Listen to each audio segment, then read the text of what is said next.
Time now for Michigan's #1 outdoor radio show, Mike Avery's Outdoor Magazine.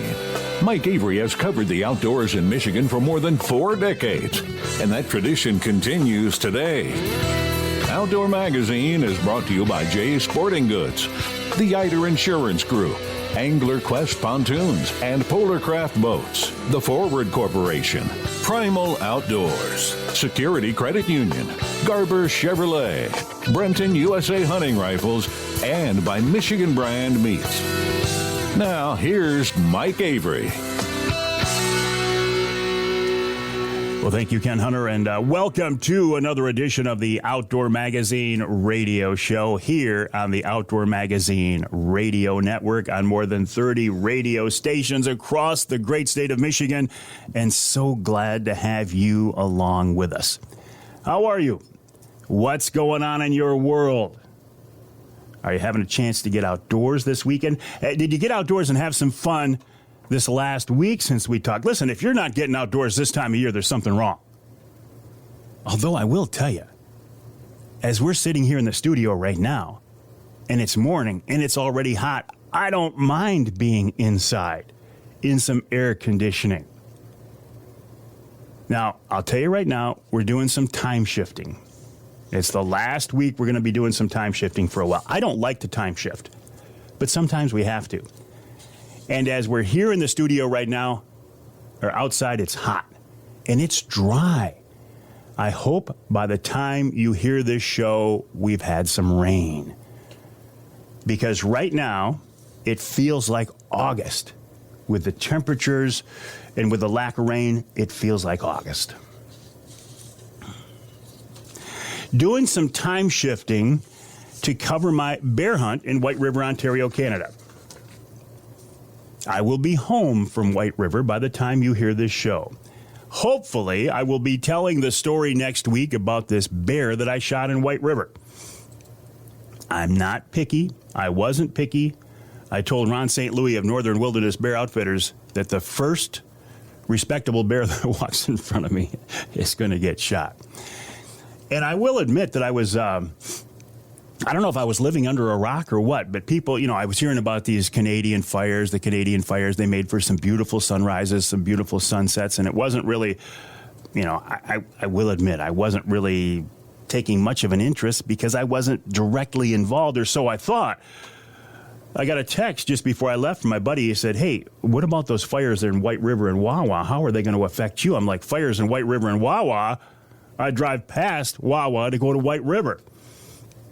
Looked it up online, and indeed, fires burning in White River and Wawa.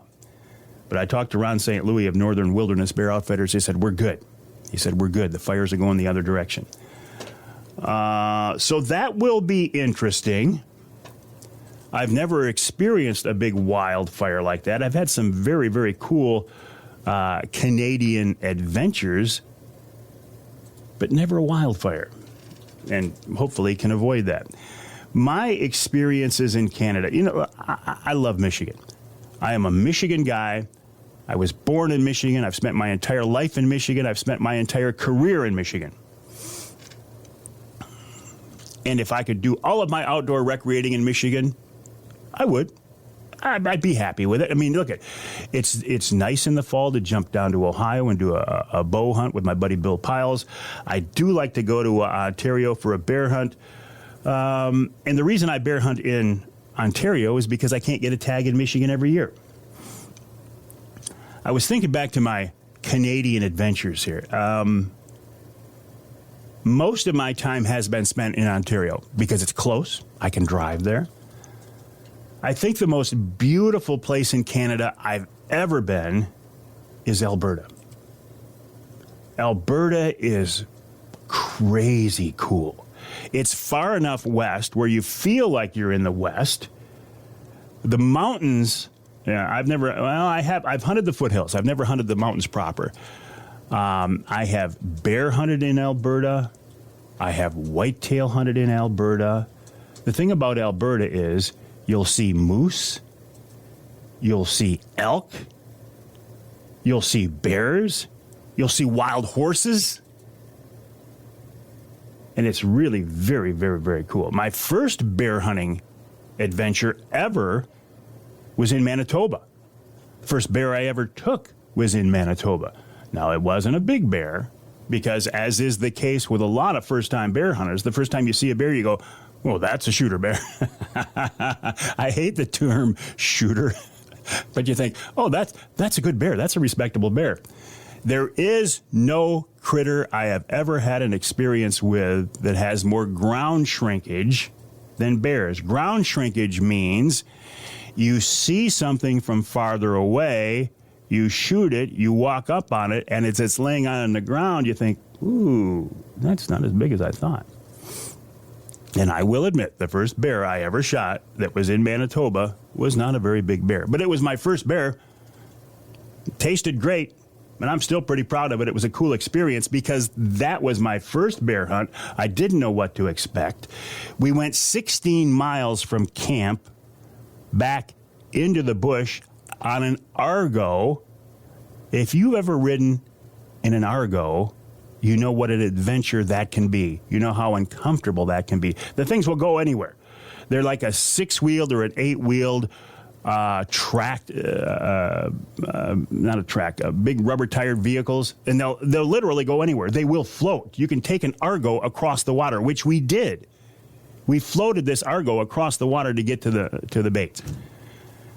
But then riding 16 miles back that night with the bear in the back of an Argo, and I'm sitting on the bear, it was a long, uncomfortable ride. But the experience was cool.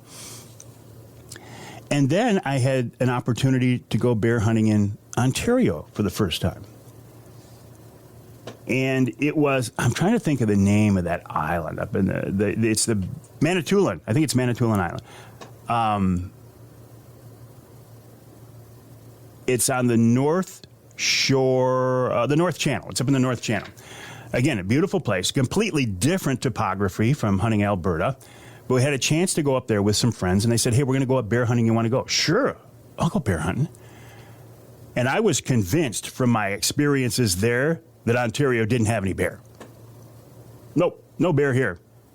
My son James and I went up there. We hunted for a week straight. Didn't see a bear. Said, there's got to be bears here. Went home, replenished, got some work done, stocked back up, went back up, hunted for another 5 days or so, never saw a bear. I'm like, in my mind, I said, in fact, I said to others, I said, I'm never bear hunting in Ontario again. There's no bears here. Well, it turns out I was in the wrong place and maybe with the wrong people. Had the opportunity then to go to White River and hunt with a guy named Pete Jones. Pete was just getting started. He was starting Superior Bear Outfitters, and they were looking for some exposure. I had a TV show at the time. Pete says, come on up and hunt with us. Give it a try. I said, Pete, I'm a little reluctant. I don't think Ontario has any bears. He said, trust me, Ontario has bears. Went up, hunted with Pete, shot a bear, I think, almost right away, and was kind of hooked. Kind of hooked on bear hunting, hooked on that whole White River area. White River's pretty cool because from where I live, it's about a 7-hour drive. I mean, I can drive there. I don't have to get on an airplane. I don't have to deal with all that stuff. That makes it nice. That makes it easy. You drive up there on Highway 17. You drive the north shore of Lake Superior. So it's a beautiful drive. And man, do they have bears. And there you're likely to see moose. You may see a wolf. The first time I ever had an experience with a wolf was in White River. Not when I was hunting them, but when I was bear hunting. Wolves had taken down a moose near a bear bait that I was hunting. The bait had been very active and suddenly went dead. Well, the only thing anybody could come up with was, wolves. And then that night, when I hear a pack of wolves howling, and how far away was it? Can you really tell when it's real thick like that? But it was close. The first time you hear a wolf or a pack of wolves howling, you know right away, hey, that's not a coyote. And indeed, I did have a small, beautiful black wolf come into my bear bait that night. Got it on camera. It was beautiful. So it's always kind of an adventure. I do look forward to it, but I always look forward to getting back home, too. And I cannot wait. I've got such a late start on my Saginaw Bay walleye fishing. I'm jonesing. By the time you hear this show, if I have not been back on the bay, I will be in rough shape mentally. Hopefully, by the time you hear the show, I've got a great story of a nice bear. I got some walleye in the New Angler Quest. I've got some stuff I posted online. I've kept some people happy. We've caught some fish. Everything is right in the wonderful world of the outdoors. But I don't know yet. Because, again, we're doing some time shifting. Coming up on this week's Outdoor Magazine radio show after the break, I can tell you for a fact that John Durtka will be joining me. John is the guy who has pioneered underwater spearfishing here in Michigan. We'll talk about that. Then Michael Hensley of Go Great talks about promoting the walleye fishery on Saginaw Bay. In hour number 2, Gerry Gostenik on bass fishing in Michigan. Chad Fedewa from the DNR talks about peregrine falcon. And then we're talking Lake Michigan salmon with Dave Engel in hour number 3. And, of course, we'll wrap it all up with wild game chef extraordinaire Dixie Dave Minar. That's coming up this week here on the Outdoor Magazine radio show. My email, mike@mikeaveryoutdoors.com. Don't hesitate to reach out. The website, mikeaveryoutdoors.com. Be sure to check out my social media stuff as well, including Wednesday Night Live every Wednesday night at 7 on my social media outlets.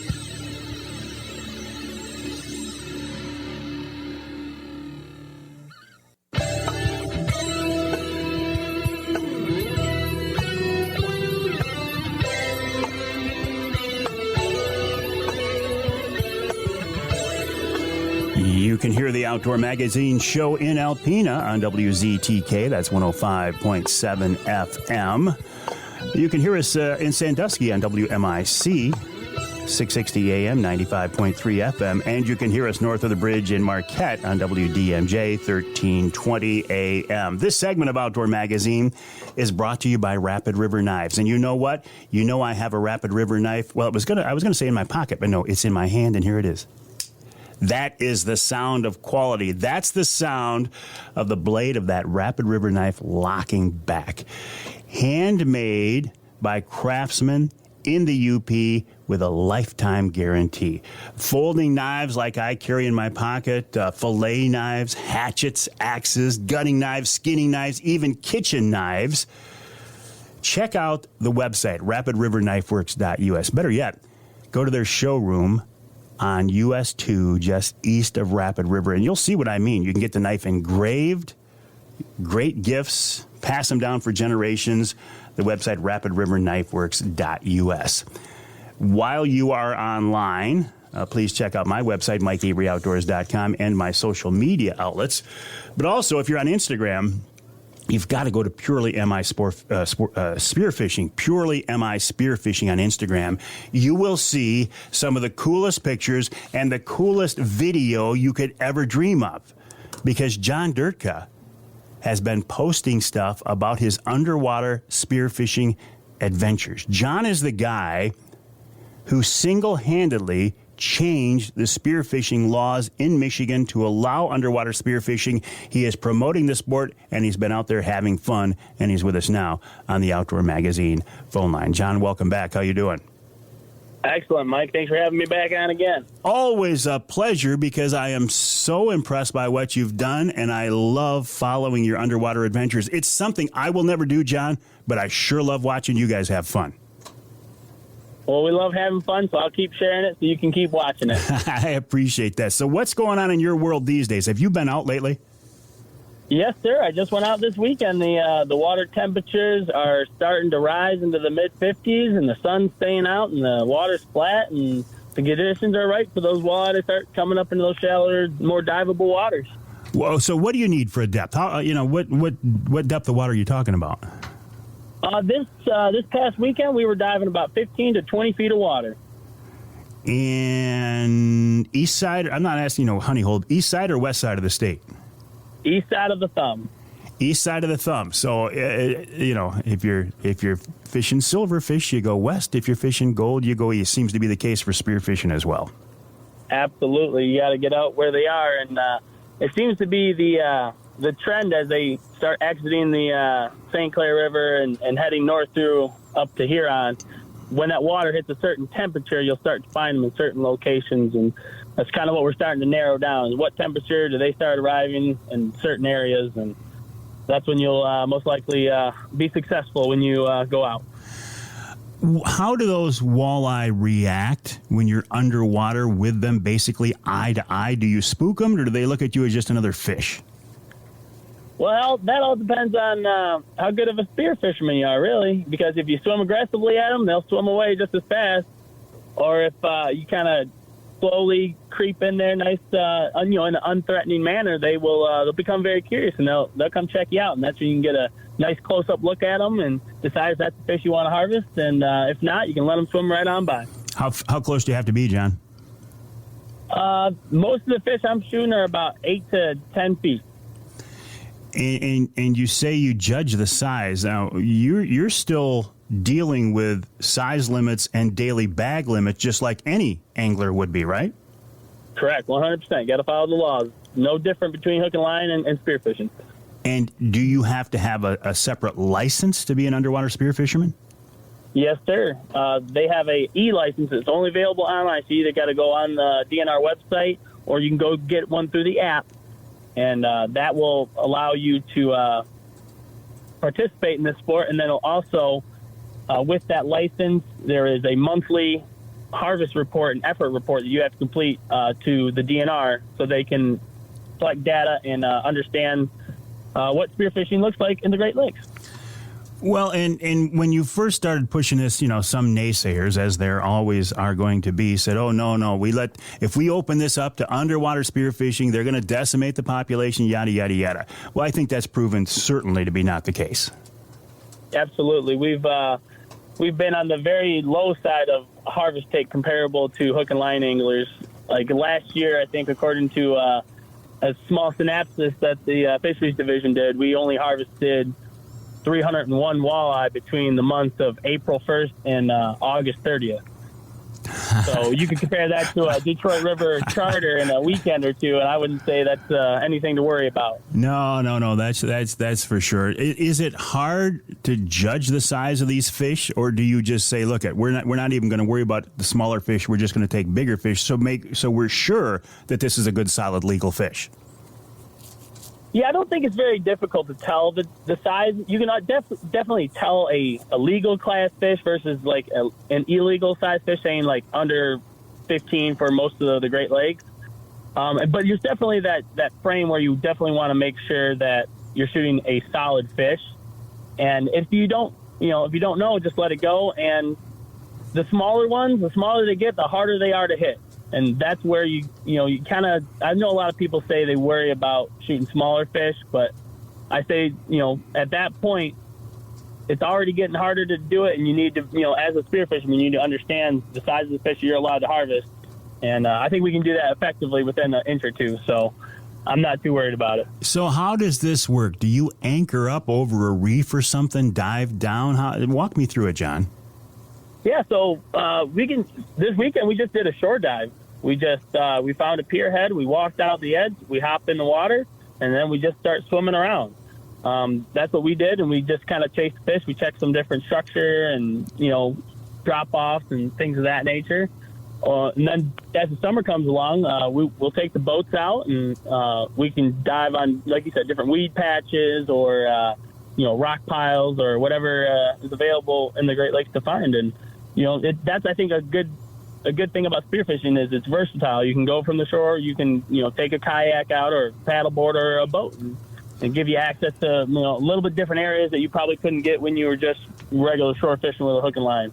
And you're not using tanks. That's something we got to make very clear. This is not underwater scuba fishing.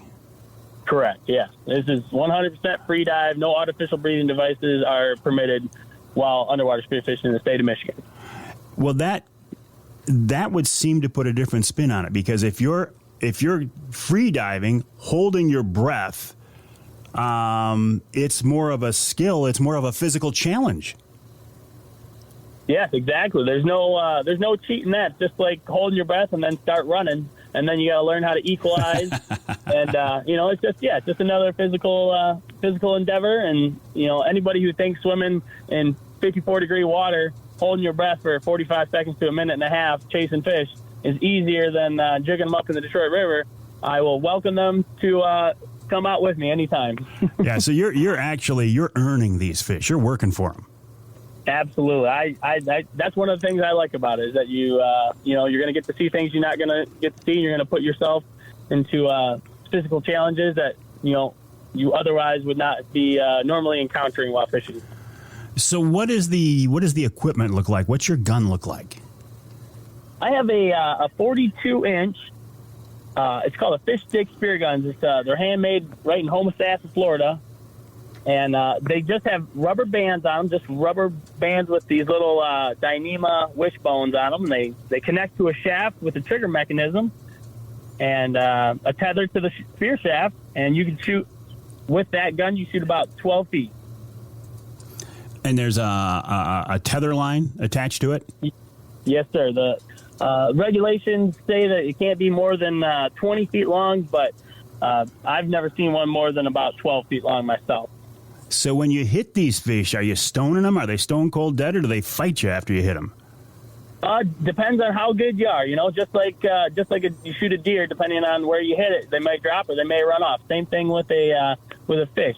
If you hit them, what you're trying to hit is a spine or somewhere in the head to knock them out cold. And if you don't, that spear shaft will go clean through them, and then they'll just take off, and you have them right on that line. You just have to pull them in by hand after that. Like an underwater fish rodeo. Yeah, exactly.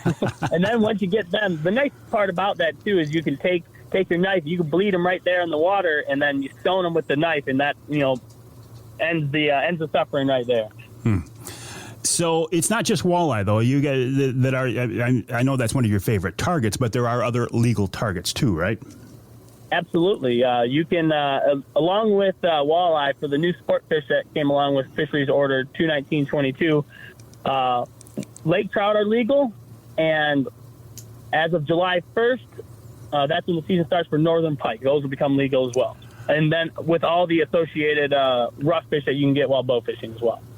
Lake trout. Now that would be an interesting target, because there's not going to be that many times a year where you're going to get access to lake trout shallow, I would think. I have yet to see one, so I'm still hoping to find one of these days. All right, I got an interesting scenario you might want to look at. Standard Rock, lake trout, 60 miles offshore in the middle of Lake Superior, crystal clear water. Certain times a year, the fish come up on top of those reefs. Wouldn't that be cool? That would be cool, but Lake Superior is not included in this order. Lake Superior is out of the loop. It's just like Michigan and Lake Huron. Oh, really? Yep. Certain parts of the lake, or the entire lake, Michigan and Huron total? So Lake Superior is, for the new game fish, is you can't go anywhere on Lake Superior for the new game fish. You still fish the same rough fish we always have. Lake Michigan, it's all Grand Haven and south of there, and then Lake Huron, it's Alpena, basically Alpena, where the river comes out into the bay there, and all the way down to Fort Gratiot Lighthouse, right above the St. Clair River. Well, I'll tell you what, John Durtka, you have created an underwater fishery, an underwater resource that didn't exist here in Michigan. I give you a lot of credit for that. Listen, we got to take a break. I want to talk with you more, but I would encourage people to follow John on Instagram, Purely MI Spearfishing on Instagram, Purely MI Spearfishing. He's also going to be on Michigan Outdoors TV here coming up real soon, and he has a lot of great videos. It is a very interesting, fascinating sport that many of us will never be able to directly take advantage of. But isn't it nice to know that it's out there for some people, and we can follow John and his brother and all his buddies' adventures online? Purely MI Spearfishing on Instagram. We'll take a break here in the Outdoor Magazine Show. When we come back, we'll talk more with John Durtka. And at the end of the hour, we'll talk with Michael Hensley from GoGreat.com, talking about promoting Saginaw Bay and the surrounding area as well. Coming up here on Outdoor Magazine.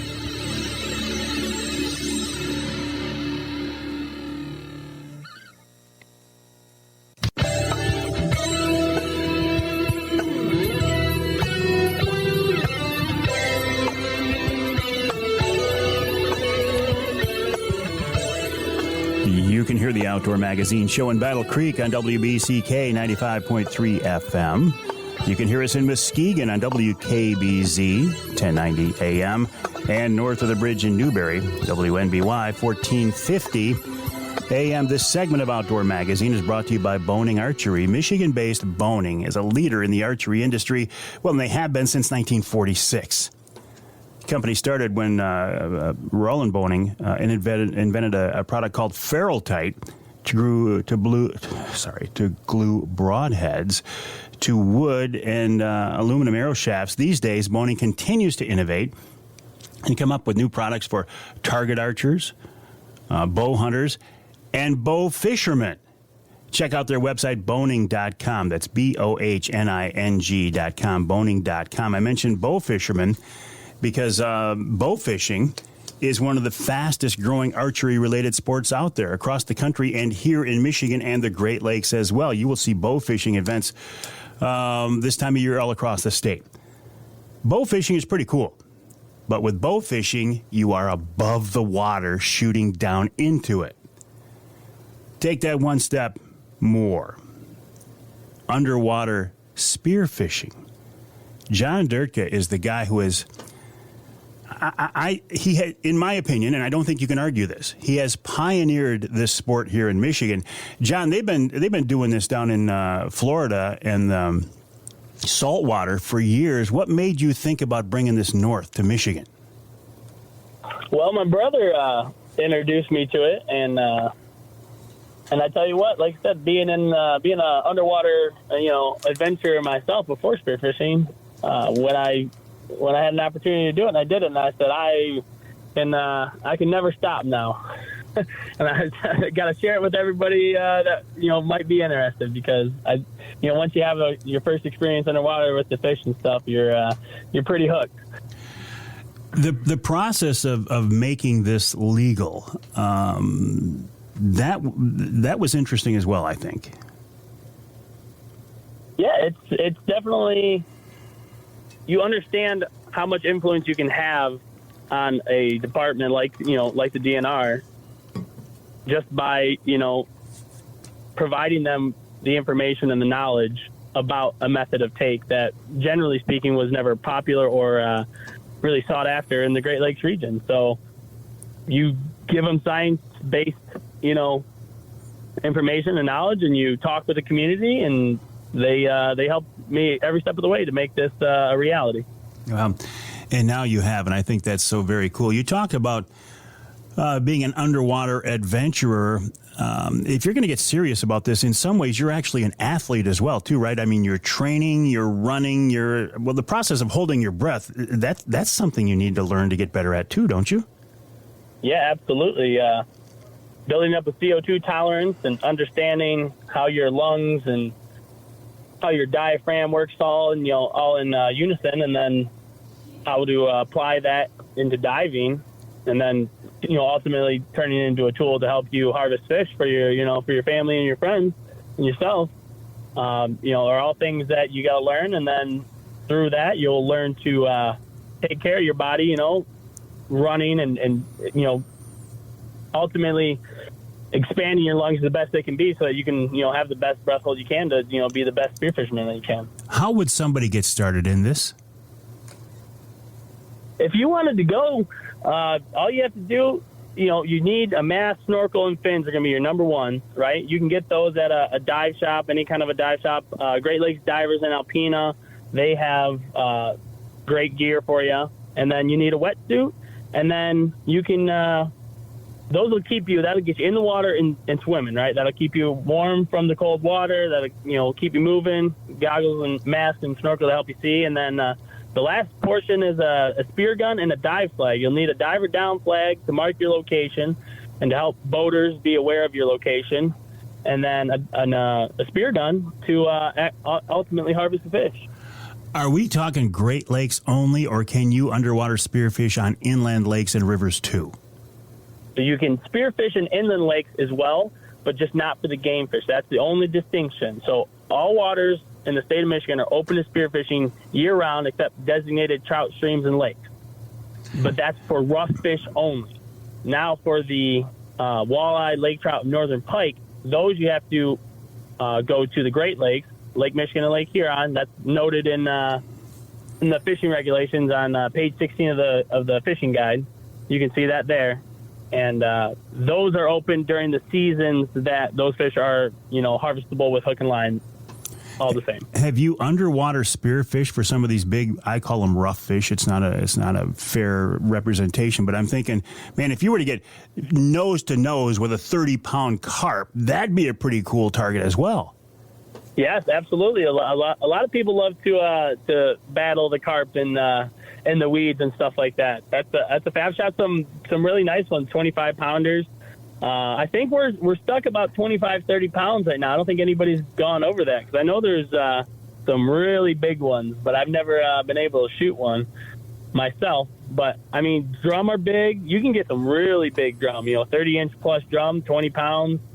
Up in Traverse City, you'll find those in the bay there.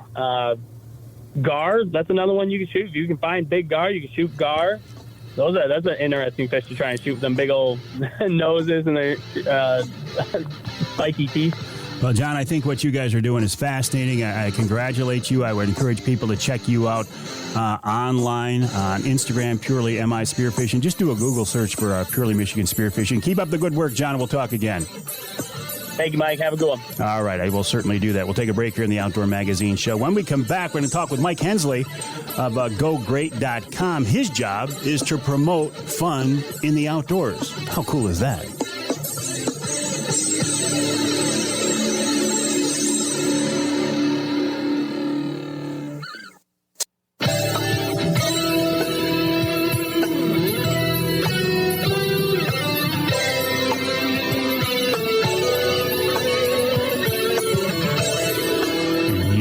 Outdoor Magazine Show in Flint on Sports Extra 1330 WTRX. You can hear us in Port Huron on WPHM 1380 AM, and you can hear us north of the bridge in Iron Mountain on WMIQ 1450 AM. This segment of Outdoor Magazine is brought to you by the Linwood Beach Marina and Campground. Linwood Beach can be your year-round Saginaw Bay fishing destination and your Mid-Michigan tracker and angler quest and Polar Craft headquarters. For more information, check them out online at linwoodbeachmarina.com. That's linwoodbeachmarina.com. Linwood Beach, great location, great facilities, great service, great people. linwoodbeachmarina.com. I'm going to talk now with Michael Hensley of GoGreat.com. I always say that my job is to promote fun. But I think Michael Hensley's got much the same job, and Michael joins us on the Outdoor Magazine phone line. Michael, welcome to the show. How you doing? I'm doing good, Mike. And, the saying I always use is our business is everybody else's fun, which is the best business to be in. I like that as well. And, I have a vested interest in you guys because I live in that area. I recreate in that area, and I thought it would be interesting to get you on because when you look at that Saginaw Bay walleye fishery, there's a tremendous story there. It's one of the greatest natural stories of a comeback of a resource, of a fishery, and your job is to promote that and more. Tell me about that. So our job here at the Great Lakes Bay Regional Convention and Visitor Bureau, we promote all sorts of tourism assets to folks who live outside of the region to try to get them to come and visit here, whether that be Frankenmuth or Birch Run, Saginaw, Midland, or for walleye fishing out of Bay County, Bay City, Linwood Beach, the whole Bay County area. We promote that.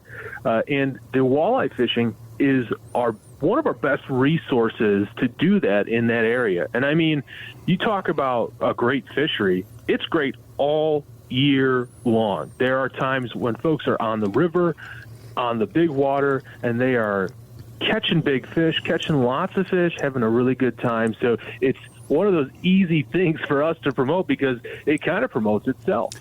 Well, it does, and you've got a resource that, decades ago was a little challenged because of over-harvesting and pollution, and these days it's cleaned itself up. Things have turned around. You've literally, Michael, got people coming in from not just across the state, but across the entire country to take advantage of what you have right there in our backyard. You're exactly right, and it's not just walleye anymore. The species that are available in this area, the Saginaw Bay, the Saginaw River, are starting to catch some traction, particularly in areas of smallmouth bass fishing and even catfish fisheries are really starting to take off in the area, just making this a great place to have some fun, catch some really cool fish, and have a good time. What about, though, the Saginaw Bay, the Saginaw River, that fishery is world-class. It's known. It promotes itself. What about other things to do? What about if you want to make a trip to this area and do something else? Well, we always say that if you're going someplace for one thing, you might as well tack some other stuff onto it. So if you're coming for fishing and you want to experience maybe a relaxing walk through the treetops at Midland Dow Gardens and the Whiting Forest Canopy Walk, or maybe you want to catch some history on the fishery and some of the industries that were in and around that area, you can head to the Saginaw Castle Museum, get some shopping done at Birch Run, or head over for a famous chicken dinner at Frankenmuth. And then while you're in the area, Bay City has so much to offer in terms of restaurants and shopping and nightlife. And, of course, there's always time to stop at one of our great outdoor outfitters in the region to get some really good stuff. So there's an abundance of things you can tack onto your fishing trip, and I guarantee you're going to have time because you're going to limit out much sooner than you would anywhere else. And as long, from your lips, and as long as we're talking to it, it's not really outdoor related, but you've got a huge event coming up, hockey related. Yeah, we do. So the Saginaw Spirit are housed right in Saginaw, Michigan. They play at the Adow Event Center, and they've been awarded the Memorial Cup, and it's the 5th time that this hockey tournament is going to be held in the United States, and the first time it'll be held in the Midwest. So the beautiful thing about this tournament is that the games are played in the evening, but it's right in that prime fishing season for our area. So if you're a hockey fan and you're an angler, or you're an angler and just have limited out and just need to spend some time doing something else, we'll have a great atmosphere in downtown Saginaw, some great hockey games for you to catch on top of catching some really great fish. When is that, Michael? So that's going to be end of May of 2024. The dates will be released pretty quickly, but it'll be surrounding that Memorial Day weekend. Perfect. Well, I'm looking forward to that. Also looking forward to getting you out on the angler quest. We'll see if we can't catch some walleye and have some fun and do some promotion as well, Michael. I'm looking forward to it, Mike. All right, appreciate that. Michael Hensley of Great Lakes Convention and Visitors Bureau, the website gogreat.com. That's gogreat.com. We'll take a break for the top of the hour. When we come back, we're going to talk a little about that bass fishing that Michael was talking about, not just specifically on Saginaw Bay and the Saginaw River, but statewide as well. Then Chad Fedewa from the DNR wants to remind us, hey, look, we don't just have eagles in Michigan, and we've got some peregrine falcons as well. And then Dave Engel wraps up the show talking about salmon fishing on Lake Michigan. And, of course, we can't wrap up a show without wild game chef extraordinaire Dixie Dave Minar. That's all coming up yet this week right here on Outdoor Magazine.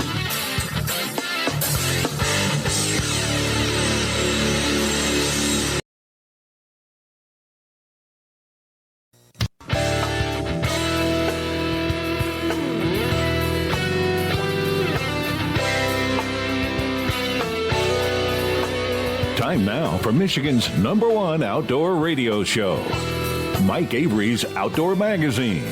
Mike Avery has covered the outdoors in Michigan for more than 4 decades, and that tradition continues today. Outdoor Magazine is brought to you by Jay's Sporting Goods, the Eider Insurance Group, Angler Quest Pontoons and Polar Craft Boats, the Forward Corporation, Primal Outdoors, Security Credit Union, Garber Chevrolet, Brenton USA Hunting Rifles, and by Michigan Brand Meats. Now, here's Mike Avery. Well, thank you, Ken Hunter, for that introduction, and welcome to hour number 2 of this week's Outdoor Magazine radio show here on the Outdoor Magazine Radio Network on more than 30 radio stations across the great state of Michigan.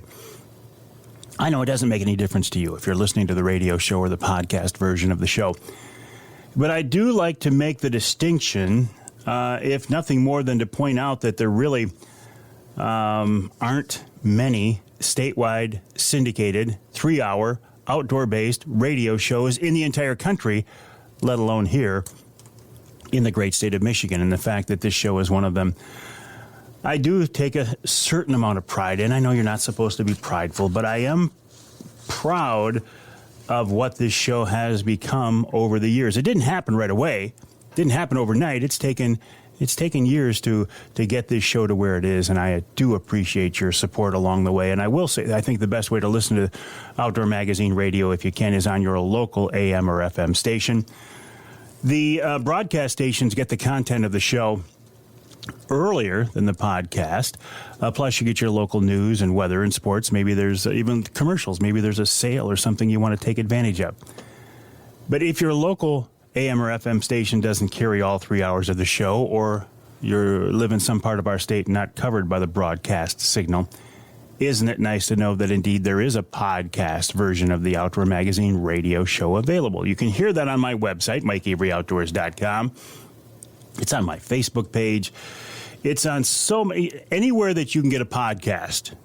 You can probably hear the podcast version of the Outdoor Magazine radio show. For example, Amazon Music, Audible, Apple Music, Google Play, iHeartRadio, SoundCloud, Spotify, TuneIn, Stitcher, Odyssey. I mean, anywhere you hear podcasts, you can hear the podcast version of the Outdoor Magazine radio show, even on YouTube. I know. It's an audio show. It's sound, but it's on YouTube as well. I also do podcasts, though, for a few of my advertising partners, including Angler Quest Boats, Primal Outdoors, Polar Craft Boats, and Offshore Tackle. And when we are done in the studio with this week's Outdoor Magazine radio show, we will record this month's Offshore Tackle podcast, talking with a Canadian charter captain on the Canadian side of Lake Erie about their fishery there. So I'm looking forward to that as well. Before we get to that, though, let's talk a little bit about bass fishing in Michigan. This is a tremendous destination for bass fishing. It's been called one of the best bass fishing destinations in the country. Gerry Gostenik knows that better than most anybody. Gerry has been promoting and talking about and enjoying our tremendous bass fishery here in Michigan for many, many years. You can learn more about him on his website, GreatLakesBassFishing.com. That's GreatLakesBassFishing.com. And we find him today on the water, in fact, bass fishing. So, Gerry, I certainly appreciate your time. How are you? Not too bad. It seems like every year we do this, I'm out on the water. well, it's easier to find you on the water than it is on shore, I would imagine. Right. This time of the year, that's true.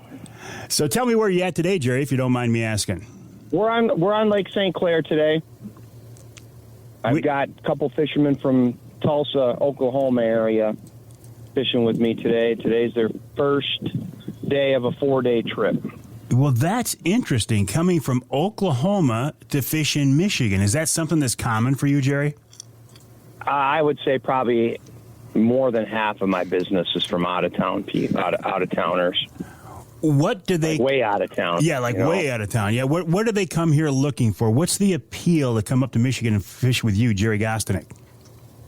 Well, I mean, we've got some of the Great Lakes have the premier smallmouth fishing in the country, and what makes Detroit sort of unique is, unlike some other places, we've got a major airport that's close here, so for these guys to fly into Metro Detroit, and then you're only a half an hour from the lake when you land. So, it kind of has all the comforts of big city fishing and still, a super, super good fishery. Is it the smallmouth fishery that brings people here? 100%. I mean, it's either walleye or smallmouth, and then, muskie, not that they're third fiddle, but as far as popularity, but those three are the big three on the lake. What about largemouth? I got to believe a lot of these people coming in to fish smallies have largemouth in their own backyard back home. Yeah, it's usually not what we concentrate on. Sometimes, we'll have some real extreme weather and wind where, you got to stay in the marinas or canals, or you can catch them at certain times of the year if you get pinned in there by the wind. All right, it's not what we usually target. Not being an avid bass fisherman, I will admit my ignorance on this. So what are the main differences? Why is a smallmouth more appealing to anglers than a largemouth?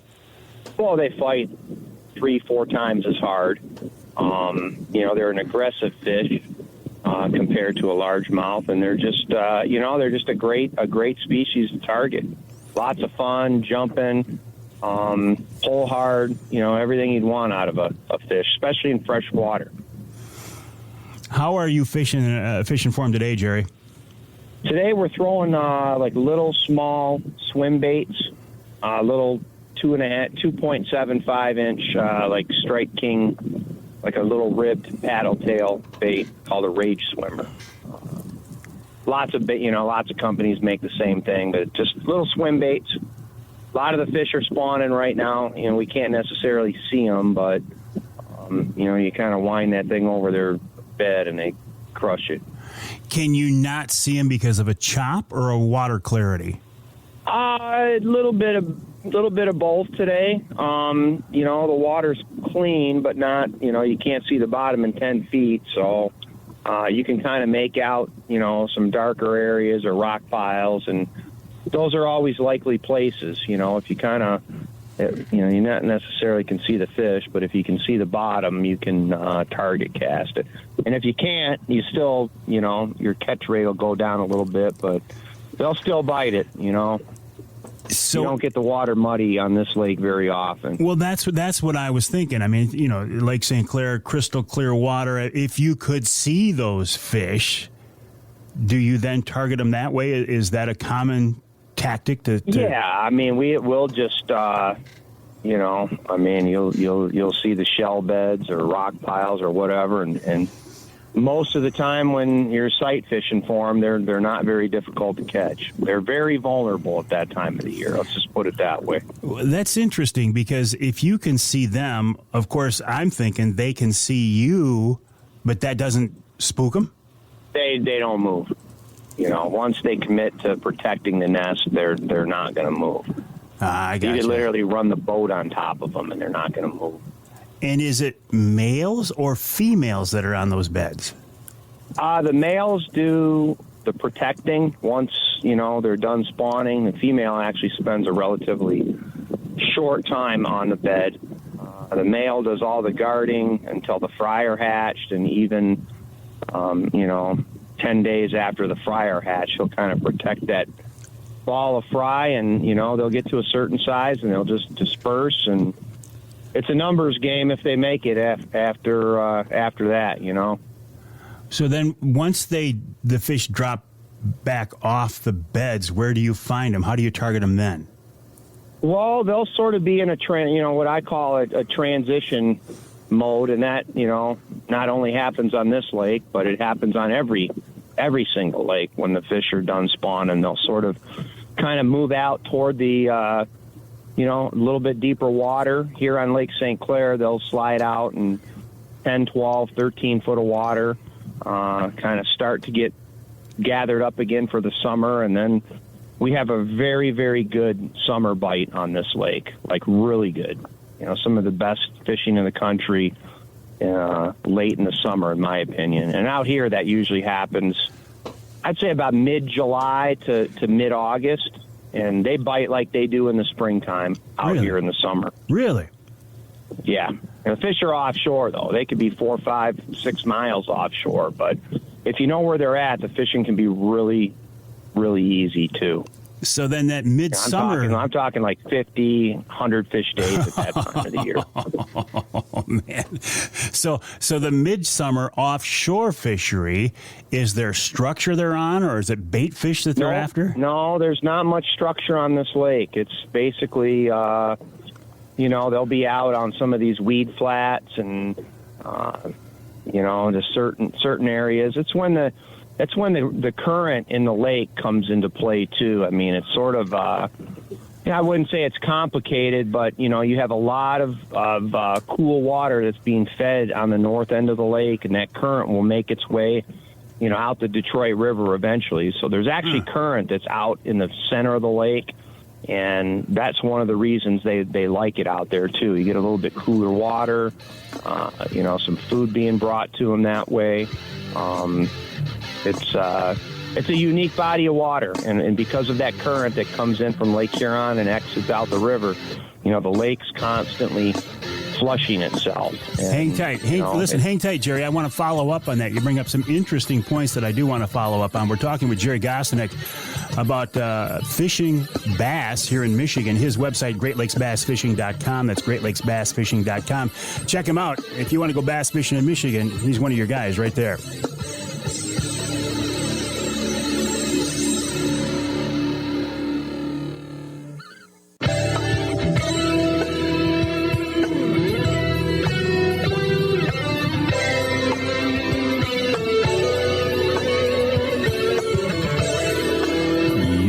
Outdoor Magazine show in Caro on two stations, WKYO 1360 AM and WIDL 92.1 FM. You can hear us in Ludington on News 97, 98, 98.7 WLDN.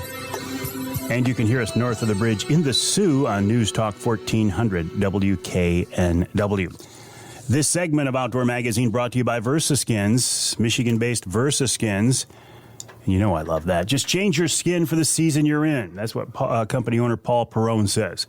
Why spend a bunch of money on hunting clothes and then have to turn around and change and buy more when your hunt changes? Why not buy one good quality set of hunting clothes and then snap on and zip on an outer shell, an outer skin that lets you change the camo pattern for the types of activities you're involved in? I think it's a genius idea. Plus, Paul realizes that hunters come in different sizes, so he is making VersaSkins now in plus sizes, 4, 5X. So if you have a hard time finding clothes in that size, VersaSkins might be your answer. Check them out online at versaskins.com. That's versaskins.com. Just change your skin for the season you're in. Right now, we're talking about bass fishing in Michigan with Gerry Gostenik of Great Lakes Bass Fishing. His website, greatlakesbassfishing.com, greatlakesbassfishing.com.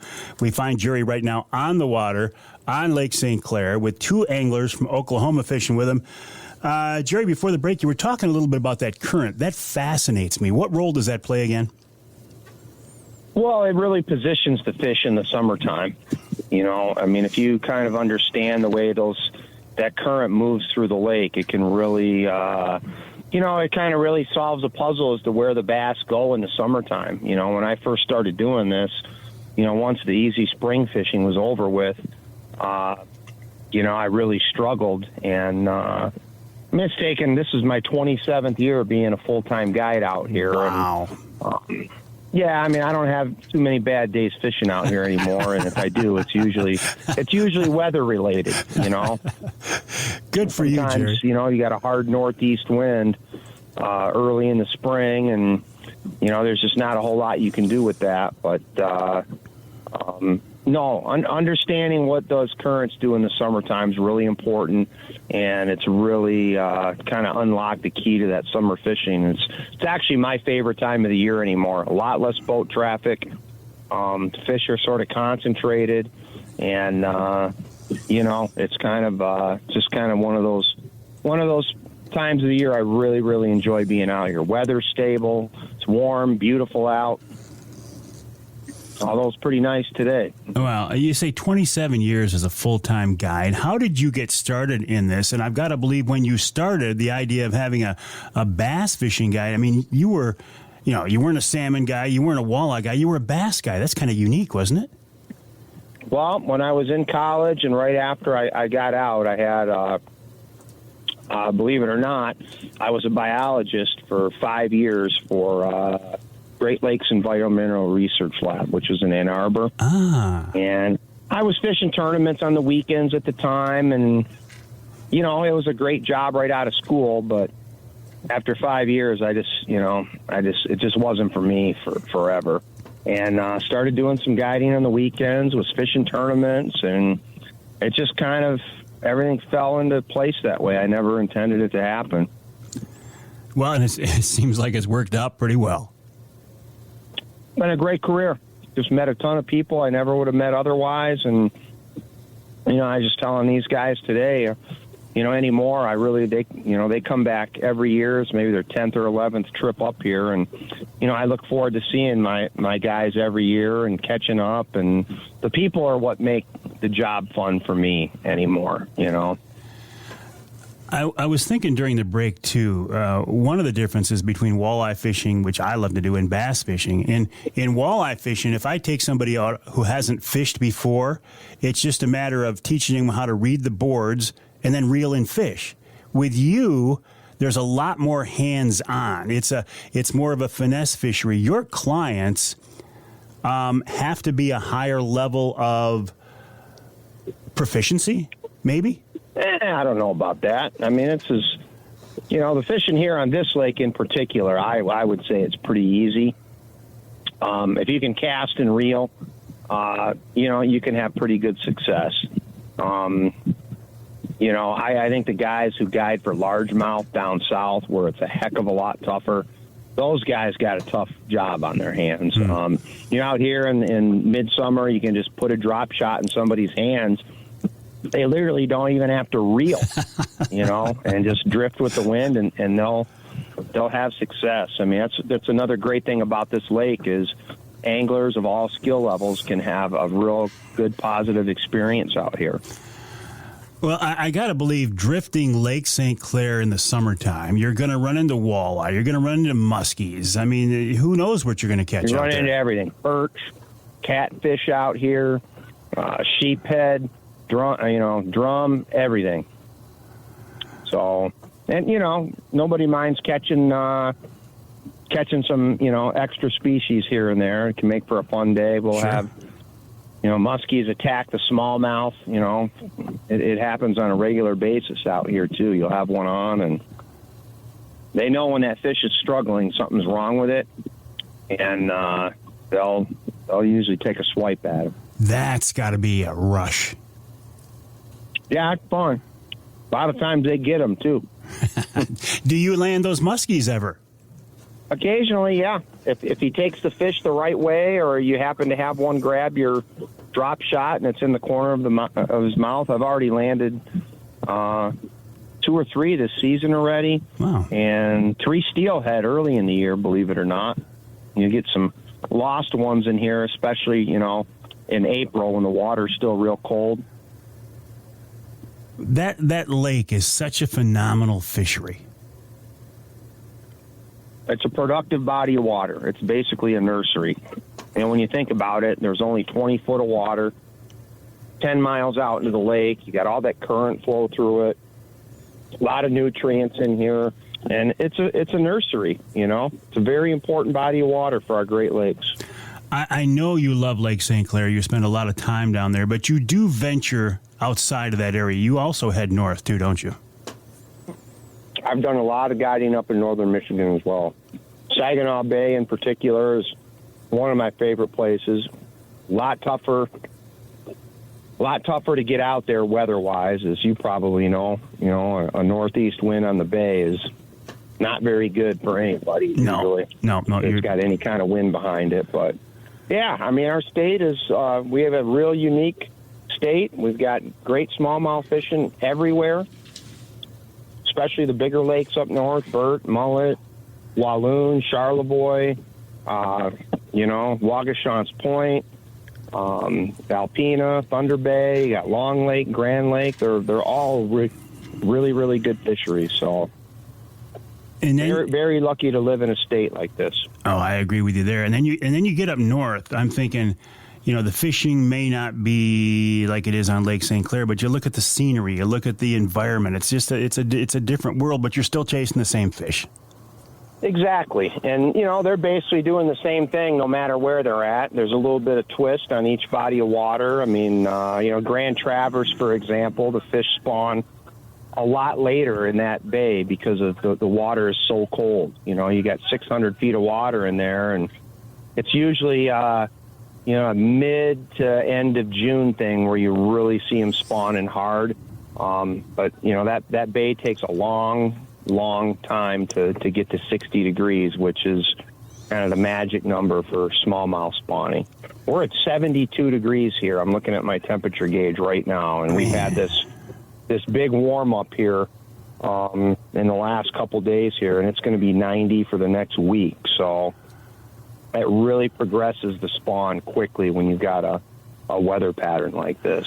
Would you prefer that it wasn't quite like this so you could extend that spawn so you could keep those fish up shallow for longer? It doesn't matter to me. I mean, they're usually doing the exact same thing, plus or minus 2 weeks on either side of it, no matter what happens. So, hey, that's just what's being thrown at us, and we'll adjust, and we'll have a good trip here. The important thing is we've got light winds for, an entire week here. Last week right before the Memorial holiday, we had 30-mile-an-hour northeast wind here for 2 days, and I had to cancel a group of guys, which was a tough thing to do. But with that kind of wind, there's just nothing. I don't have much to work with. Yeah, you can't fight. Well, you can't win over Mother Nature. No. Does it roil the lake up then, and you got dirty water for a while, or does it flush out pretty fast? Well, it'll flush out in a couple days, but in that instance, there was just nowhere for us to hide and keep out of the wind, especially the same forecast 2 days in a row.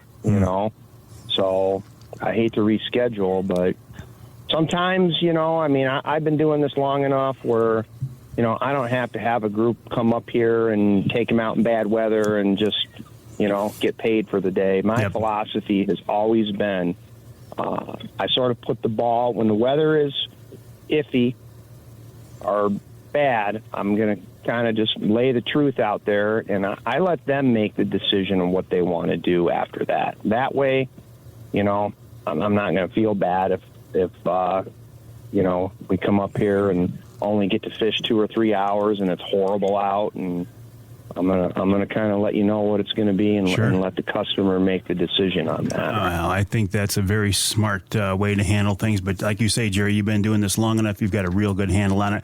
And I always appreciate. And I just don't want them to feel that I brought them up here and just got paid and see you later. I just don't feel good about stuff like that. So I think in the long run, it's benefited me a lot. Just keeping that philosophy. Gerry, I always enjoy our conversations. I'll send people to your website, GreatLakesBassFishing.com, GreatLakesBassFishing.com. I wish you good fishing, and we'll talk again. All right, Mike. Appreciate being on the show. Always a pleasure. Gerry Gostenik of Great Lakes Bass Fishing. His website, again, GreatLakesBassFishing.com. The guy's been doing it full time for 27 years. And you know what I love when I talk to him? It's that sense of, is it confidence or is it... I think it's confidence. He's been doing this long enough that he knows when he goes out there, he knows how to deal with the conditions, with Mother Nature, with the fish. That's got to be a cool feeling. GreatLakesBassFishing.com is the website. We'll take a break. When we come back, we'll talk a little bit about peregrine falcons right here. Is it falcons or falcons? Right here in the great state of Michigan.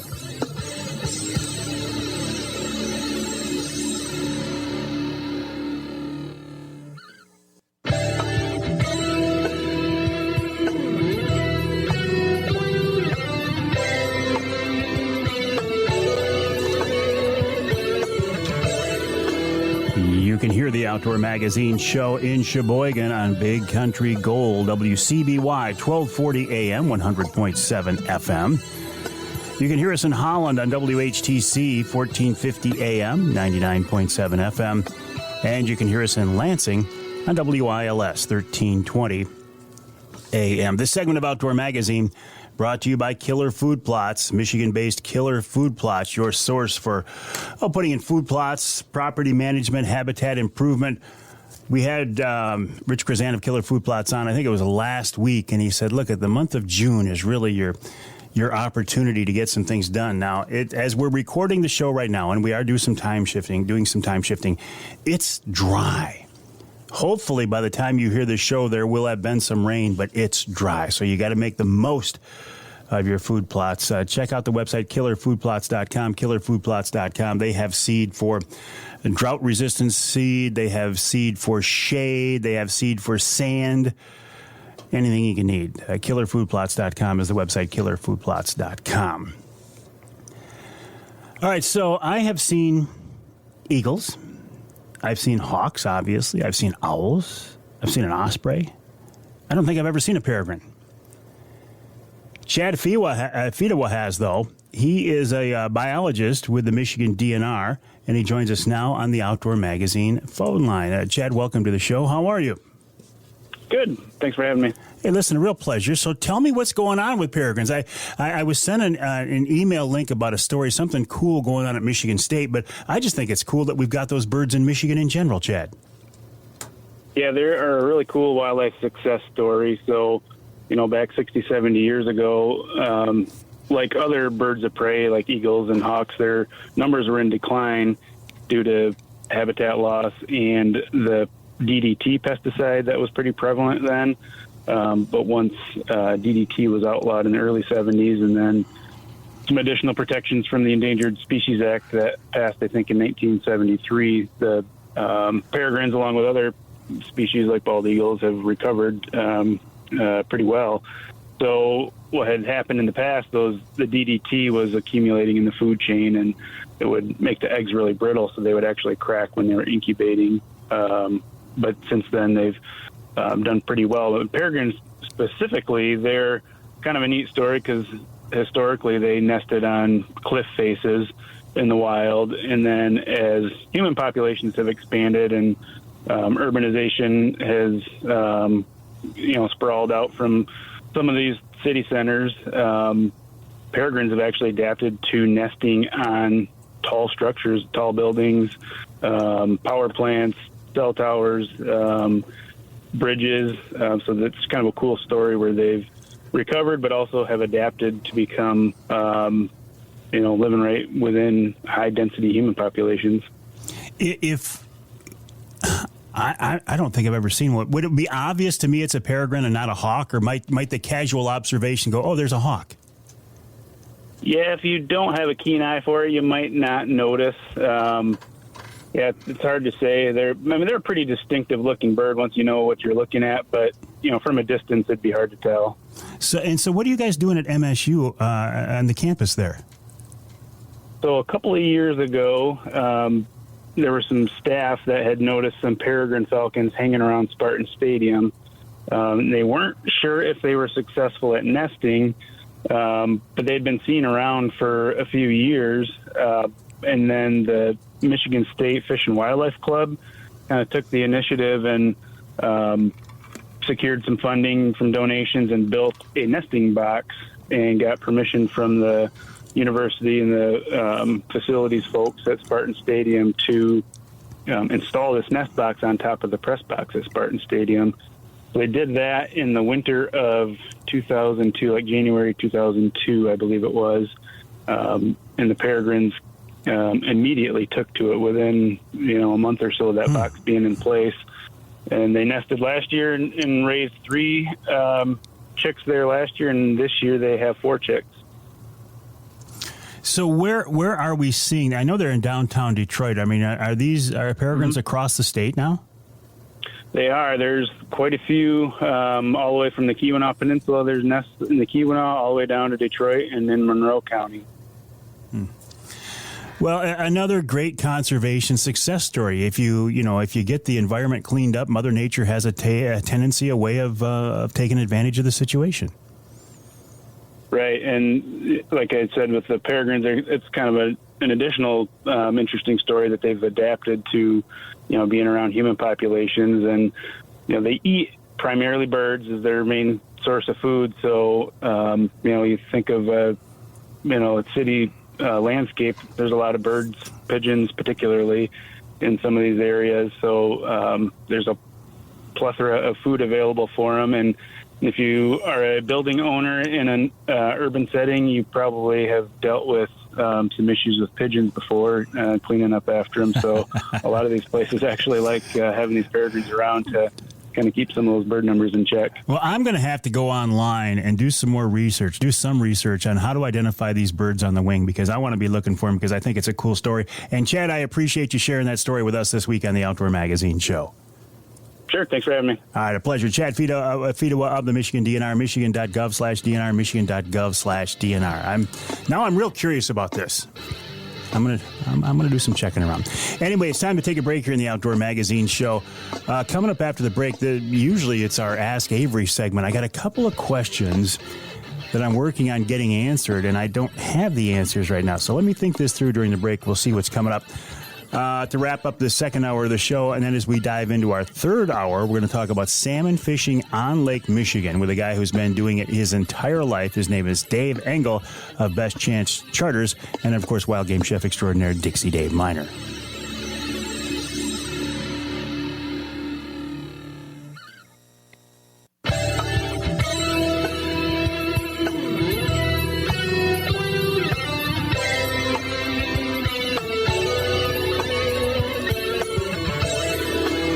You can hear the Outdoor Magazine show in Houghton Lake on the Twister 92.1 WTWS.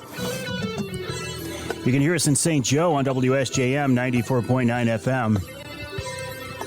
And you can hear us in Tawas on WIOS. That's 1480 AM, 106.9 FM. In fact, you can hear us twice each weekend on WIOS. I appreciate that very much. The Ask Avery segment is brought to you each week by the good folks at Security Credit Union.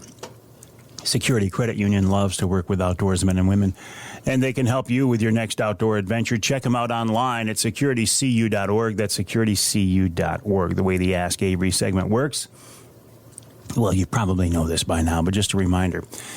This is your chance to get involved in the content of the show. A question, something you would like to see addressed here on the show.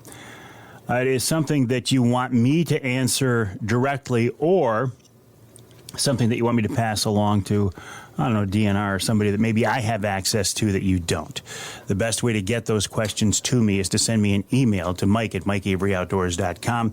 That's mike@mikeaveryoutdoors.com. And I have a very good Ask Avery question this week. It was sent to me by Cliff Moran, and it deals with... I'll tell you right now, I don't have an answer to this yet, okay? But I think it's such a good question, I'm going to read it anyway.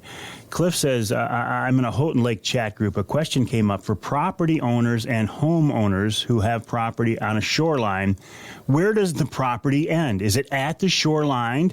A predetermined amount of feet? Do they own the land under the water? Can boaters and swimmers be restricted from using the lake in front of the private property?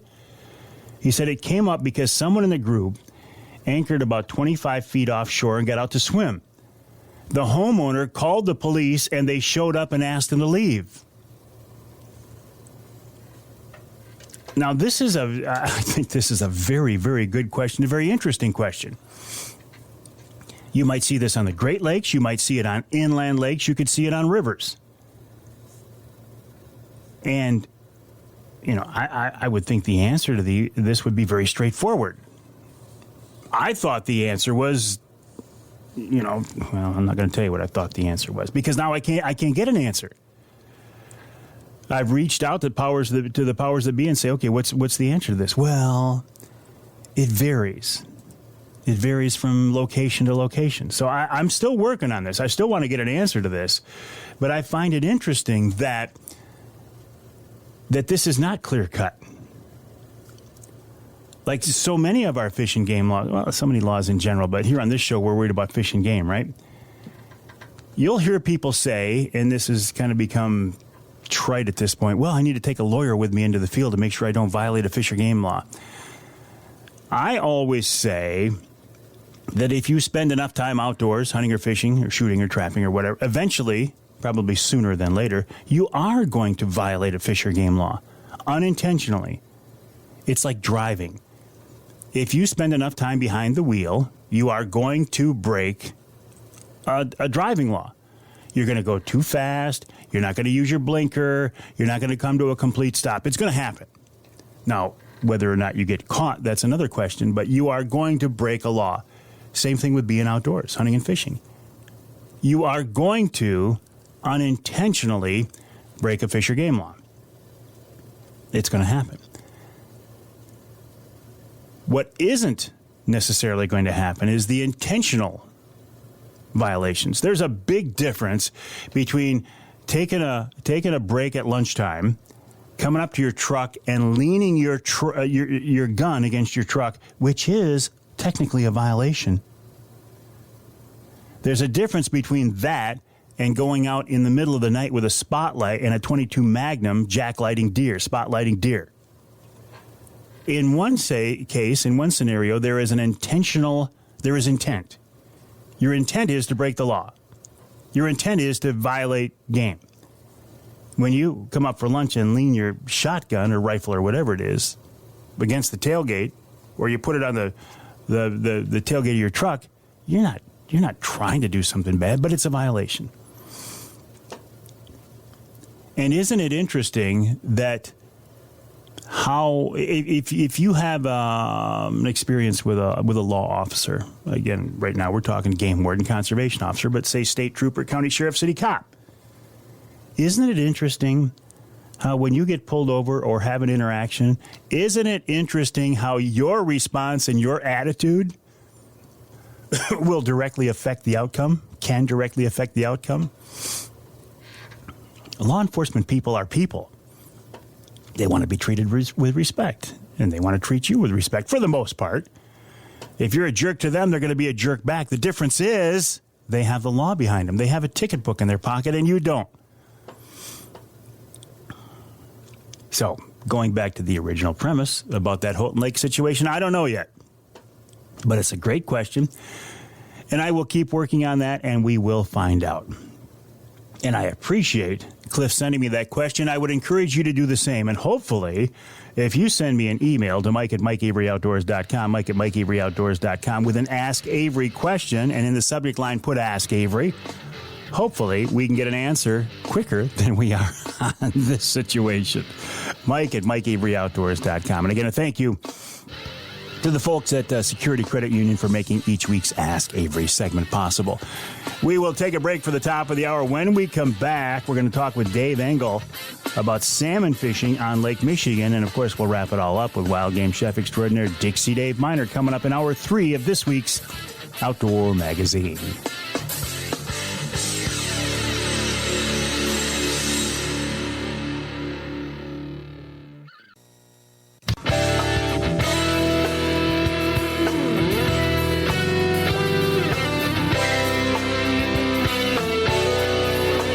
Time now for Michigan's #1 outdoor radio show, Mike Avery's Outdoor Magazine.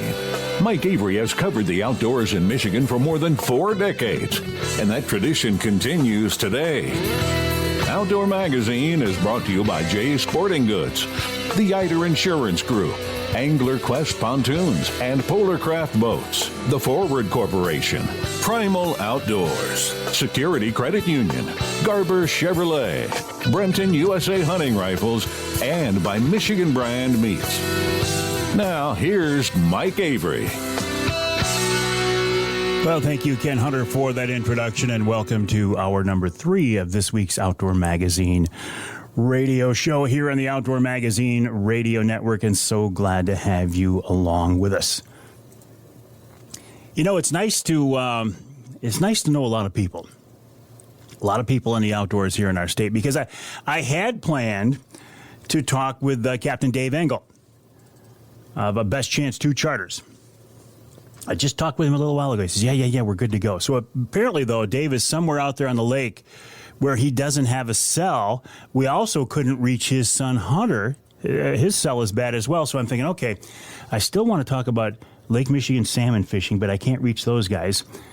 I started going through my mental list. Well, right at the top of that list is Captain Paul Schlafley of Riverside Charters in Manistee. I didn't really want to bug Paul because I had him on not too long ago, and I really, I don't want to burn these people out. I don't want to use too much of their time, and I don't want them to think of Avery as being a pest. Well, but we called Paul, and he says, sure, I'm in off the lake. We can talk. And Paul Schlafley, I really do appreciate you jumping on and helping us out. How you doing, buddy? Oh, good, buddy. I just just walked in the door at my house, and the phone rings with you. But that's good. We're good. All right, and listen, I appreciate that. So I was figuring that you would be on the water right now. What was your day like? Oh, it was good. It was well, I only had 2 guys, and we got there 10 fish, so I was done pretty early. Some nice kings. So yeah, it's been pretty good fishing. Seems to be a lot of salmon around this year, and sounds like they're getting them all the way down the coast. So it's looking like a good season for sure. And but yeah, it's been good spring so far for the kings. Well, just 2 guys. I mean, I'm thinking you got a pretty good sized boat, and most of your charters are going to be 4, 5, 6 people, aren't they? Sure. Yeah, there is. This guy, he charters me all the time. Sometimes he'll come by himself, but he says, I just like to have a boat to himself. I guess if he can afford it, why not?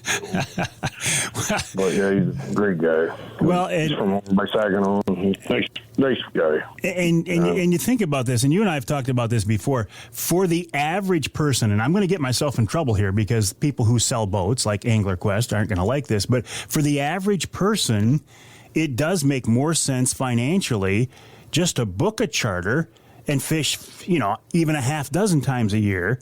It makes more sense to go out with a guy like you, Paul, than it does to buy your own boat. Yeah, I mean, it does. I mean, unless you're really serious and you want to fish a lot, I mean, a guy's definitely going to probably want to get a boat. But for a guy that doesn't do it a lot, it's definitely the way to go, charter. I mean, I charter when I go places, so it's just an easy way to get out in the waters, experience different kind of fishing wherever you're at in this country or in the world, really. But yeah, if for a guy that doesn't do it a lot, definitely chartering is probably that's why it's so popular. It's a popular thing. People like to go fishing, so it's a great thing. Well, it is, but it's, I always have, I talk to a lot of people and they say, oh, Avery, I love to fish. I want to take my passion. I want to take my hobby and I want to make it into something more. I want to be a tournament fisherman, or I want to be a charter captain. And I say, man, be careful what you ask for, because once you get into it, tournament fishing and chartering are not like they seem from the outside. It's a lot of work, isn't it? A lot of work and a lot of expense for sure. So you're going to want to be dedicated and want it to be your passion if you're going to do it. I've seen a lot of guys come in and get into it, and it was their passion. They turn into, end up chartering. So, and that's a good way for, a lot of guys will pay for their boat, slips and whatnot, But yeah, you definitely got to want to do it. Because there's a lot of, especially salmon fishing, there's a lot of expense in lures. I mean, we spend a lot of money on lures, nothing's cheap nowadays when it comes to fishing equipment. Nothing's cheap when it comes to anything anymore. Exactly. Fuel and whatnot. But it's a good way to get out in the water if you don't want, not one of those guys that's going to be, that's what he wants to do. I mean, just to get out once in a while, for sure, charter is the way to go.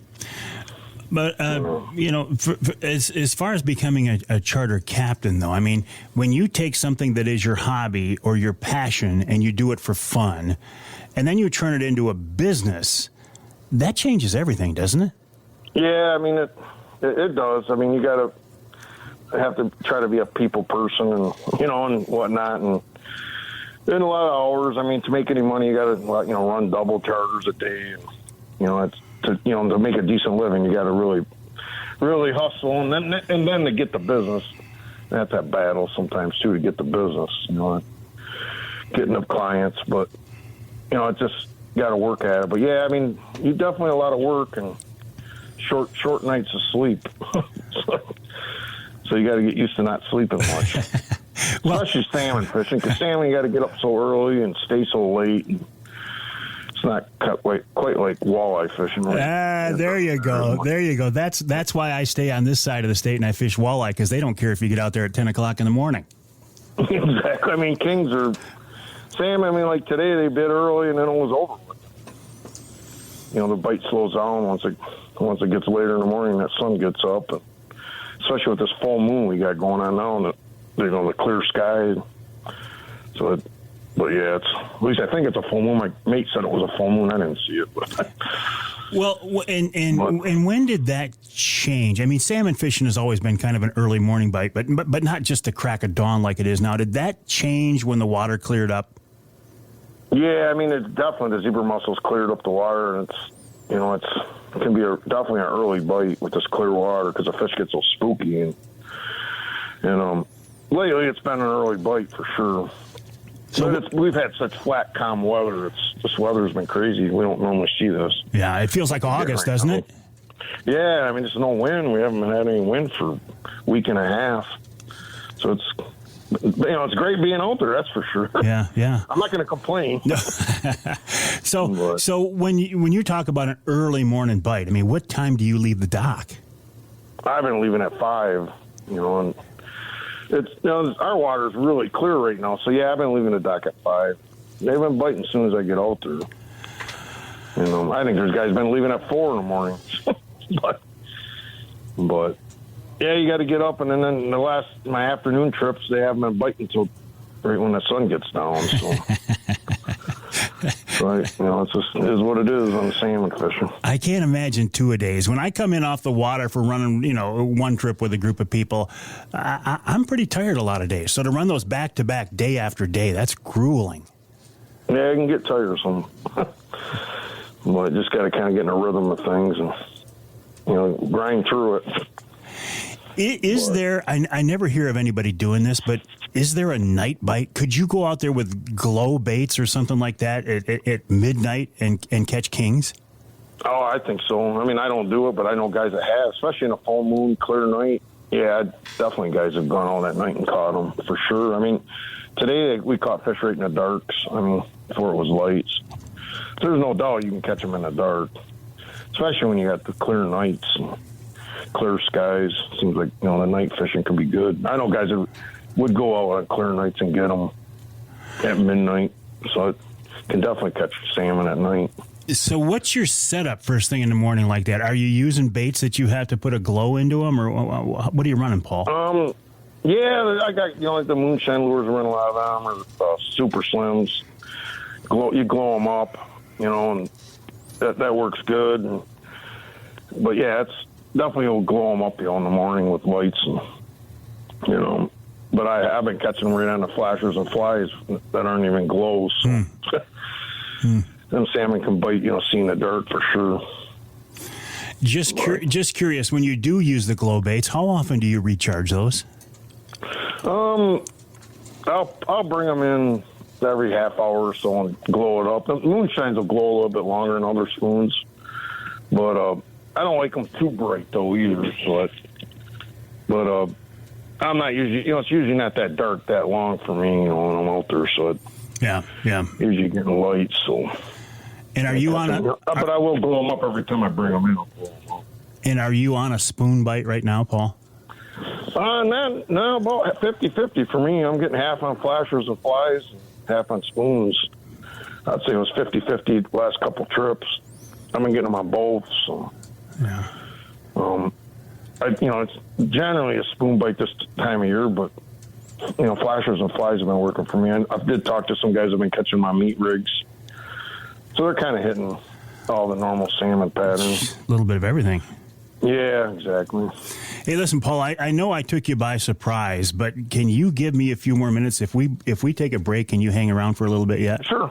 I appreciate that. We're talking with Paul Schlafley, Captain Paul Schlafley of Riverside Charters in Manistee. His website, riversidecharters.com. That's riversidecharters.com. People come to me all the time and say, hey, I want to fish salmon on the west side of the state. Who should I go to? And we are blessed here in Michigan. We have a lot of very good captains, whether walleye, steelhead, bass, muskie, salmon. We got a lot of good captains. But when people ask me, who to fish on Lake Michigan, Captain Paul Schlafly is always right near the top of that list. He's been doing it for a long time. He does it full time. He's one of the best out there. The website, riversidecharters.com. That's riversidecharters.com. We'll take a break here in the Outdoor Magazine Show. When we come back, we will wrap up our conversation with Paul, talk a little bit more about salmon fishing on Lake Michigan and how you can take advantage of that. And then, of course, we'll wrap up the hour with wild game chef extraordinaire Dixie Dave Minar. That's right here on Outdoor Magazine.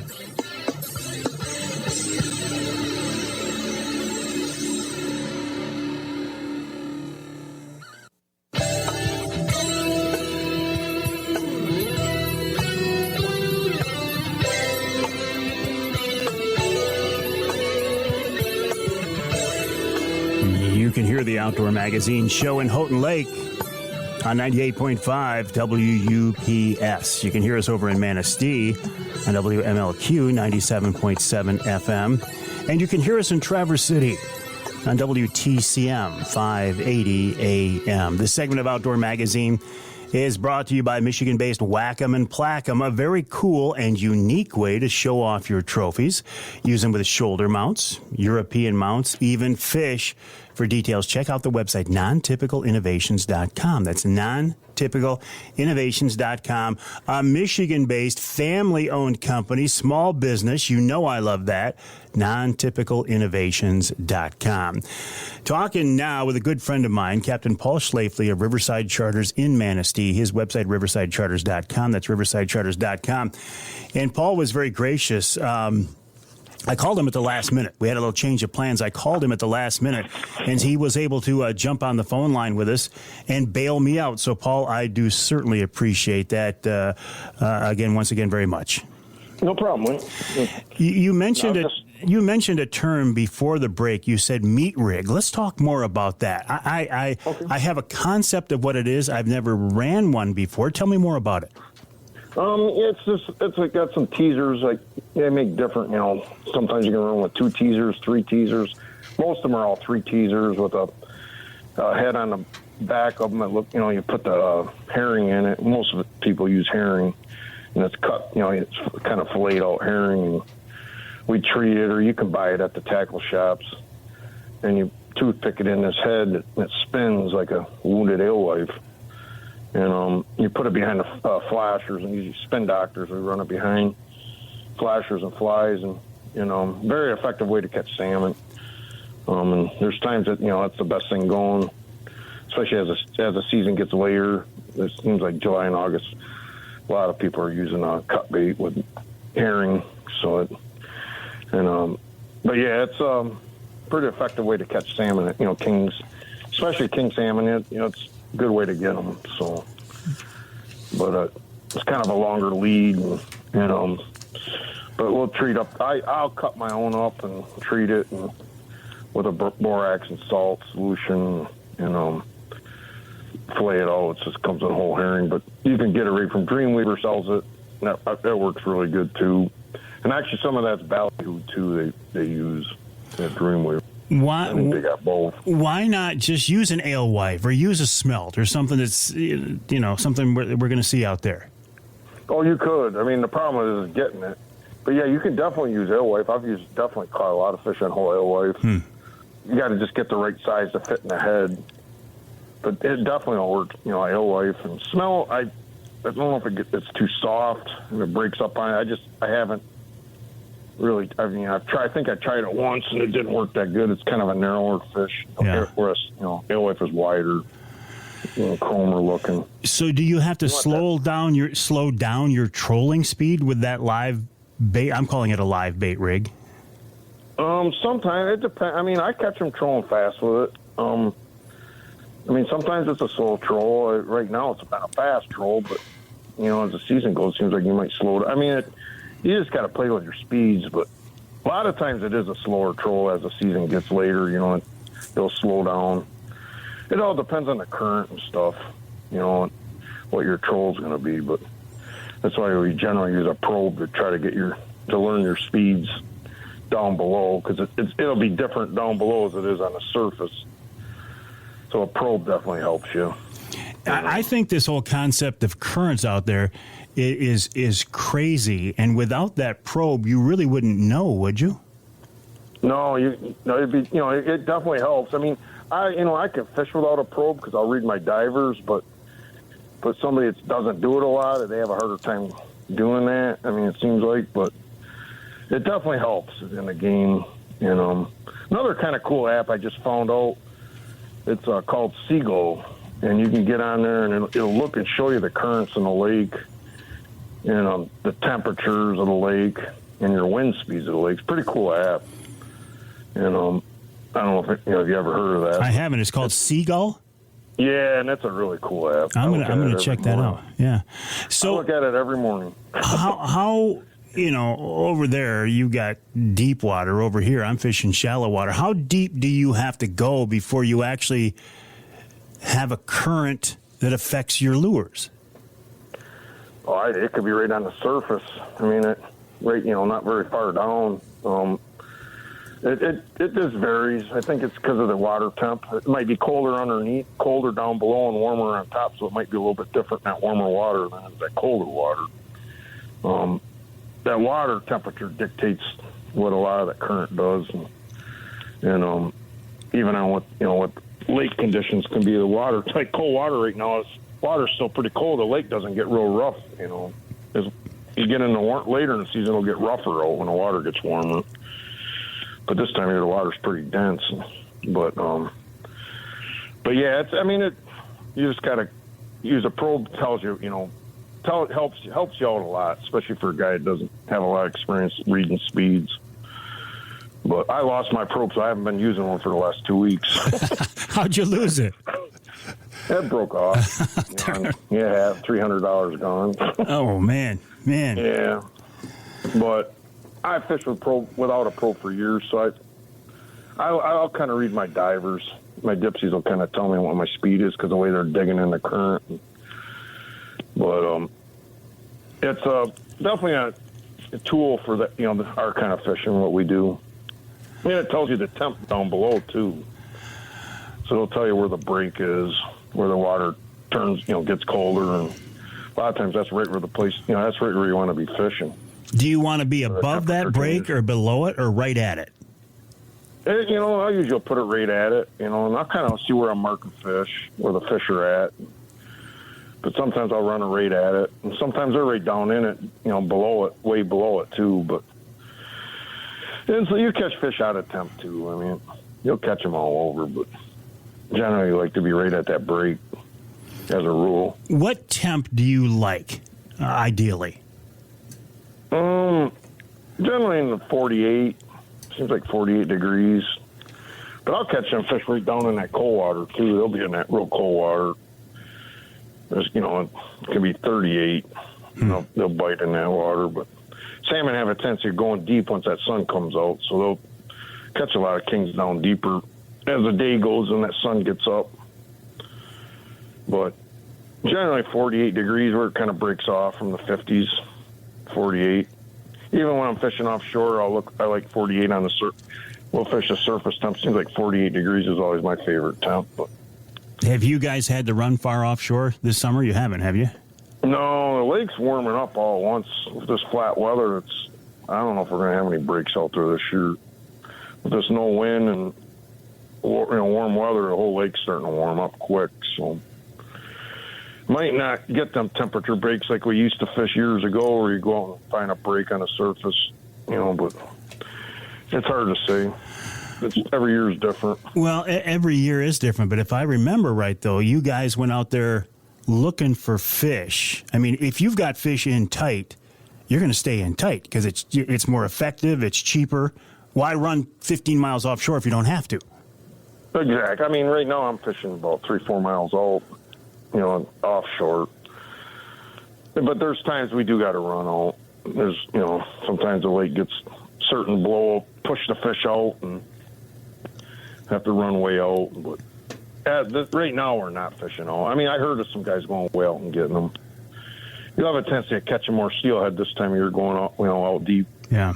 But right now, most people want salmon, so we're targeting salmon. Well, there in Manistee where you are, I mean, look, we've got a lot of beautiful ports on the west side of the state, but Manistee, is there any better place to fish? It's a great place, and we got 2 good river systems that come in here, so there's definitely a lot of fish that come and return here, so it's definitely a great port. That's why it's always been known for a good port. Us or Ludington, Frankfurt. We got all good river systems that come, where the fish go up and spawn, and we get a lot of natural reproduction out of them streams. So that definitely helps our fisheries here, getting that natural reproduction. Thank God we have it. So how is your summer looking, Paul? I know you've been doing this long enough. You're so well known. You do such a great job that you tend to fill up early How are you looking? It's looking good. I mean, my August is about booked. July is about 3/4 booked. I still have some open slots left. I got some dates open in June yet. We do afternoon trips, too. I got some afternoons open. August is always a busy month, so it's kind of hard to get in with me unless you book a year in advance in August. What's the appeal? What's the appeal of August? Pardon? What's the appeal of August? Why August? Just everybody wants August. I think it's when summer's here and it's warm, and it's always a month for big fish. I mean, your biggest kings are caught that time of year, so people want to go out and catch a 30-pounder. That's generally July and August is when you get the 30-pounders. And this time of year, we'll get big ones, but you don't see too many 30-pounders this time of year. But as you get in mid-July, end of July, that's when you'll start seeing them bigger fish. That's kind of what everybody wants to catch a big one. Sure. Seems like so. Well, and how are the fish running size-wise so far? We're getting a lot of like 8 to 10, 12-pounders right now, some younger fish. But I had one yesterday about 21. My biggest is probably about 22 pounds. I heard of a guy get a 26. I haven't heard anything much bigger than 26 yet. Well, but there's definitely, there's starting to be some bigger ones show up. But that's kind of typical for this time of year. But as the season goes, they'll grow quite a bit. So yeah. Get a lot bigger in a couple months. They're feeding machines. Feeding machines. Hey, listen, Paul, I appreciate you jumping on and bailing me out. It's always a pleasure talking to you, but I'll get out of your hair and I wish you good fishing. I appreciate it, Mike. Thanks a lot. All right. Thank you, Captain Paul Schlafley of Riverside Charters. RiversideCharters.com is the website, RiversideCharters.com. He's one of the best out there. I have sent a lot of people his direction, and I've had a lot of people come back to me and say, you know what, Avery, that was great advice. We had a great day on the water with Captain Paul Schlafly. RiversideCharters.com is the website, RiversideCharters.com. We'll take a break here in the Outdoor Magazine show. When we come back, a couple of more things I want to talk about as we work our way into wrapping up this week's show. And we will do that with wild game chef extraordinaire Dixie Dave Minar. I do appreciate your indulgence as we continue to do one last time-shifting show. That's to cover my Ontario bear hunt. By the time you hear this show, I will be home from that hunt. You want to know how I did? Go to the Facebook page, MikeAveryOutdoors.com, or go to my Instagram feed. You will know something I don't know at this point, and that's how I did in Ontario. We'll take a break. More coming up here on Outdoor Magazine.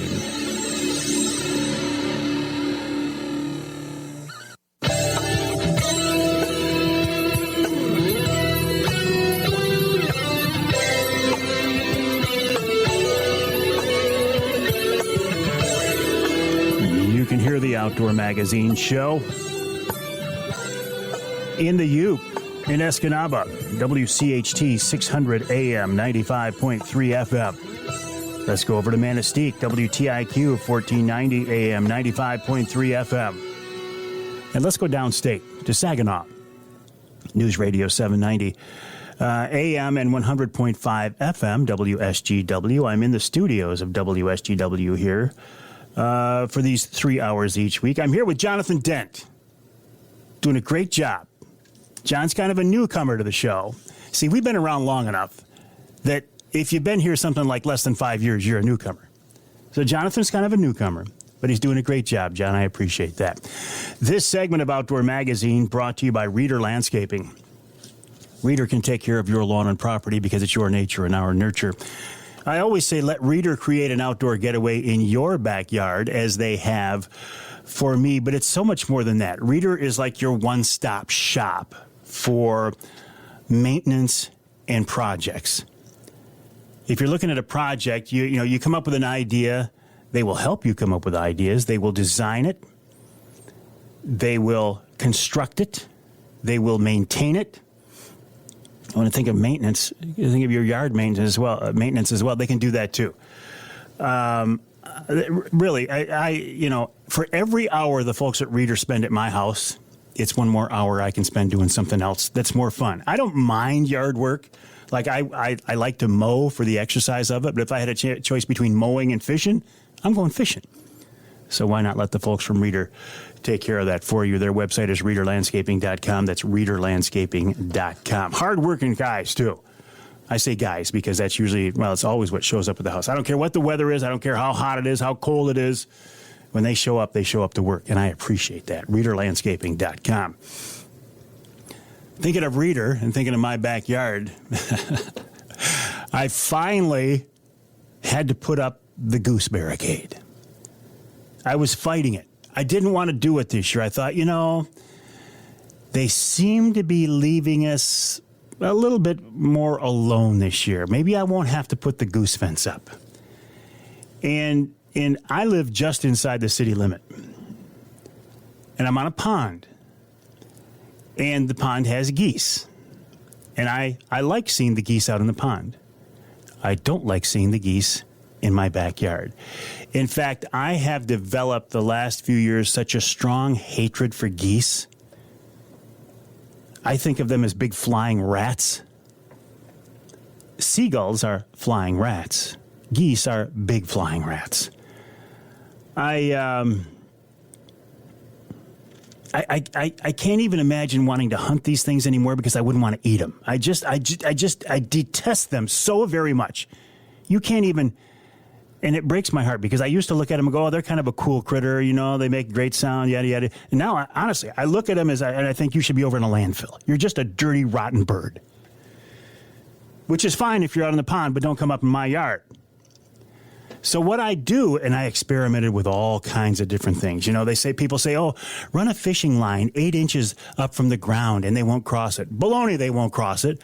Well, run 2 fishing lines 8 inches at 12 inches. They won't cross it. Baloney, they won't cross it. Run a fishing line and hang aluminum pie pans from it. They won't cross it. Yeah, well, yes, they will. But I did find something that does work. It's a 2-foot, basically a landscape fence or a snow fence.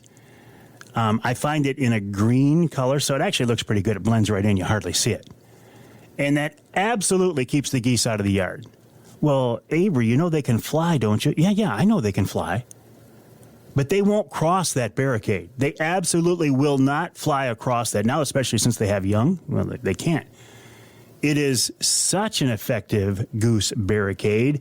It keeps those dirty, rotten critters out of our yard. And the neighbors kind of like it, too, because I string it across all the backyards. I don't know, maybe I should get into goose hunting. Maybe in September I should go out there for the early season and see how many of those things I can knock down. I would think every one I shot was one less in my yard. God bless you, goose hunters. Shoot as many as you can legally. But I've had people say the same thing about turkey hunting, about turkeys. They hate turkeys, and I love to hunt them, so I get it. One person's dirty flying rat bird is another person's game bird.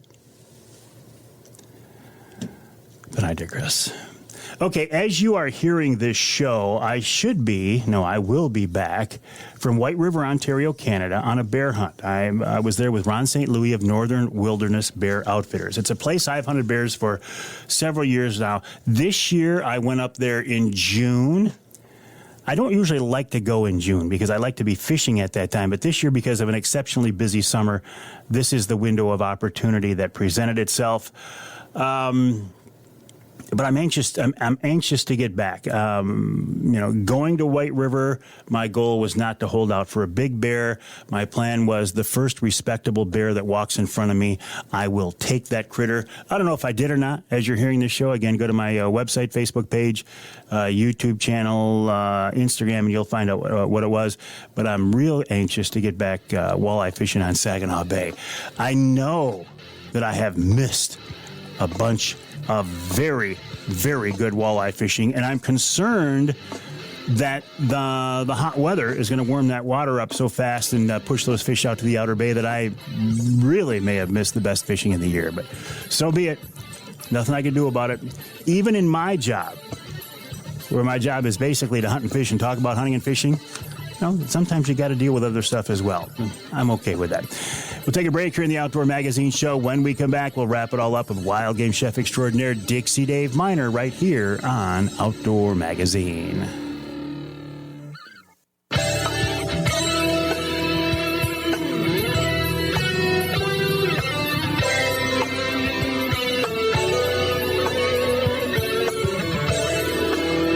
Welcome back to Outdoor Magazine. My name is Mike Avery, and I sure do appreciate you being along with us this week. A lot of different things you could be doing, a lot of different things you could be listening to, things you could be watching, anything else. But the fact that you're hearing my voice means a great deal to me. Also means a lot to me to be able to wrap up each week's show with wild game chef extraordinaire Dixie Dave Minar. And guess what? He's here once again. David, welcome back. How you doing, buddy? Very good. Boy, this nice weather we've had has been quite lovely, isn't it? Lovely, unless you're looking for rain, that's for sure. Man, it's been dry too, hasn't it? Oh boy, my yards, both places, the yards are getting burned up. Yeah, and it's early. I mean, it feels like it's August out here. Yep, I know. Hey, listen, speaking of August, which makes me think of fishing king salmon, we just had Paul Schlafley of Riverside Charters on the show. And Paul was with us at Instalaunch in Manistee when we used to do the Sloppy Joe events. Right. And I remember one of the things you did back then, Dave, was you made salmon on the grill. How about a recipe like that? You got anything in mind you can pull out of your hat? Yep. You know, during the hot part of the year, we used to sell more spicy food. The hotter the weather was, people ordered more wild, spicy food. And so this is how did they say that they were doing on Lake Michigan for salmon? Good already, right? Yeah, real good. Off to a good start. Absolutely. That's what I've heard through the grapevine, too. So anyway, this is a dish you're probably going to want to do outside on the barbecue. And you need about 8 to 10 ounces of boneless, skinless salmon per person, half a stick of butter. And I would recommend making your own blackening spice. It's really easy. And you can make it as mild or as spicy as your diners and your family care for. So you need about a cup of good paprika. Smoked paprika would be good. A tablespoon each of ground sage, basil, thyme, oregano, marjoram, white pepper, black pepper, dehydrated onion, and garlic powder or garlic salt. Which probably not the salt because it'll be too salt. So mix all of that together. And so what you're going to do, unless your hood fan is really powerful in your kitchen, you might want to do this outside, like I was saying, over the gas grill. If you're doing it in either the kitchen or on the barbecue, get the heaviest pan you've got and get it as smoking hot as you can. While that's heating up, melt butter in a separate dish. And this is a really fast cooking dish because of the temperature that you're going to be cooking at. And the rest of the meal should be ready before you even start this. And this works really good with meat. You could do New York steaks, ribeye, pork loin steaks, medallions. You could do venison steaks, elk steaks, just about anything also that you like spicy. So after the pan is really nice and hot, dip the fillets in melted butter and then rolling it in the blackening spice. You can put as much or as little as you like. And then you're going to place it skin side down. Add a small amount of butter at this point because you can have a little bit of butter still stuck to the fish. Make sure you do this in a well-ventilated area because, man, this stuff smokes. In the restaurant, sometimes we could get the pan so hot, we would even set off the smoke alarm in the kitchen. Do not breathe the smoke. It'll make you gag because of all the pepper that's in it. And then what you can do is take and put these on warm plates and then add some more butter to that pan with the drippings and the spices left in the bottom. And you can use that for a dipping sauce. Put your fork in it with the fish on it. And if you like it spicy, then I would recommend that. If you want it just kind of mild, then don't bother with that. Just enjoy it the way it is. If you top it with a little bit of chopped parsley, man, oh man, it's great. We've done walleye and salmon. And in Florida, I used to do kingfish this way because kingfish is kind of an oily fish, and it really takes away that oiliness. But I've done it with swordfish, snapper, grouper. We've done it with lake trout, too, at the restaurant. So it used to be a well received dish. And I remember that, and I remember you telling me before that the hotter the weather is, the spicier people want their food, which seems to me just the opposite of what it should be, though. Over the years, I've noted just exactly how that goes. The hotter, the more humid day, people request more spiced food. I don't know why that is, but look, if you think about Louisiana and down south where all of this spicy stuff comes from, it does make a lot of sense.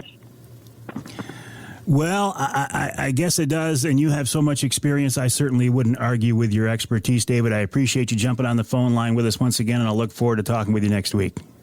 All right, thank you. Wild game chef extraordinaire, Dixie Dave Minar, just a great guy. Honestly, he's just if I can use the term, he's just a sweetheart of a guy. Known him forever, worked with him forever, and just think he's just the nicest guy in the world. And I appreciate him helping us wrap up each week's show with one of his great wild game recipes. If you are lucky enough to have one of the Dixie Dave cookbooks that were printed years ago, hang on to that thing. It's a collector's item. I got one. Maybe even I had Dave sign it. My name is Mike Avery. This is the Outdoor Magazine Show. You can find me online, my website, MikeAveryOutdoors.com. If you want to reach out to me, my email address is mike@MikeAveryOutdoors.com. I would love to hear from you. Let me know what you're thinking. Don't forget about our Wednesday night live shows online, Wednesday nights at 7 o'clock, and I will look forward to talking with you next time right here on Outdoor Magazine.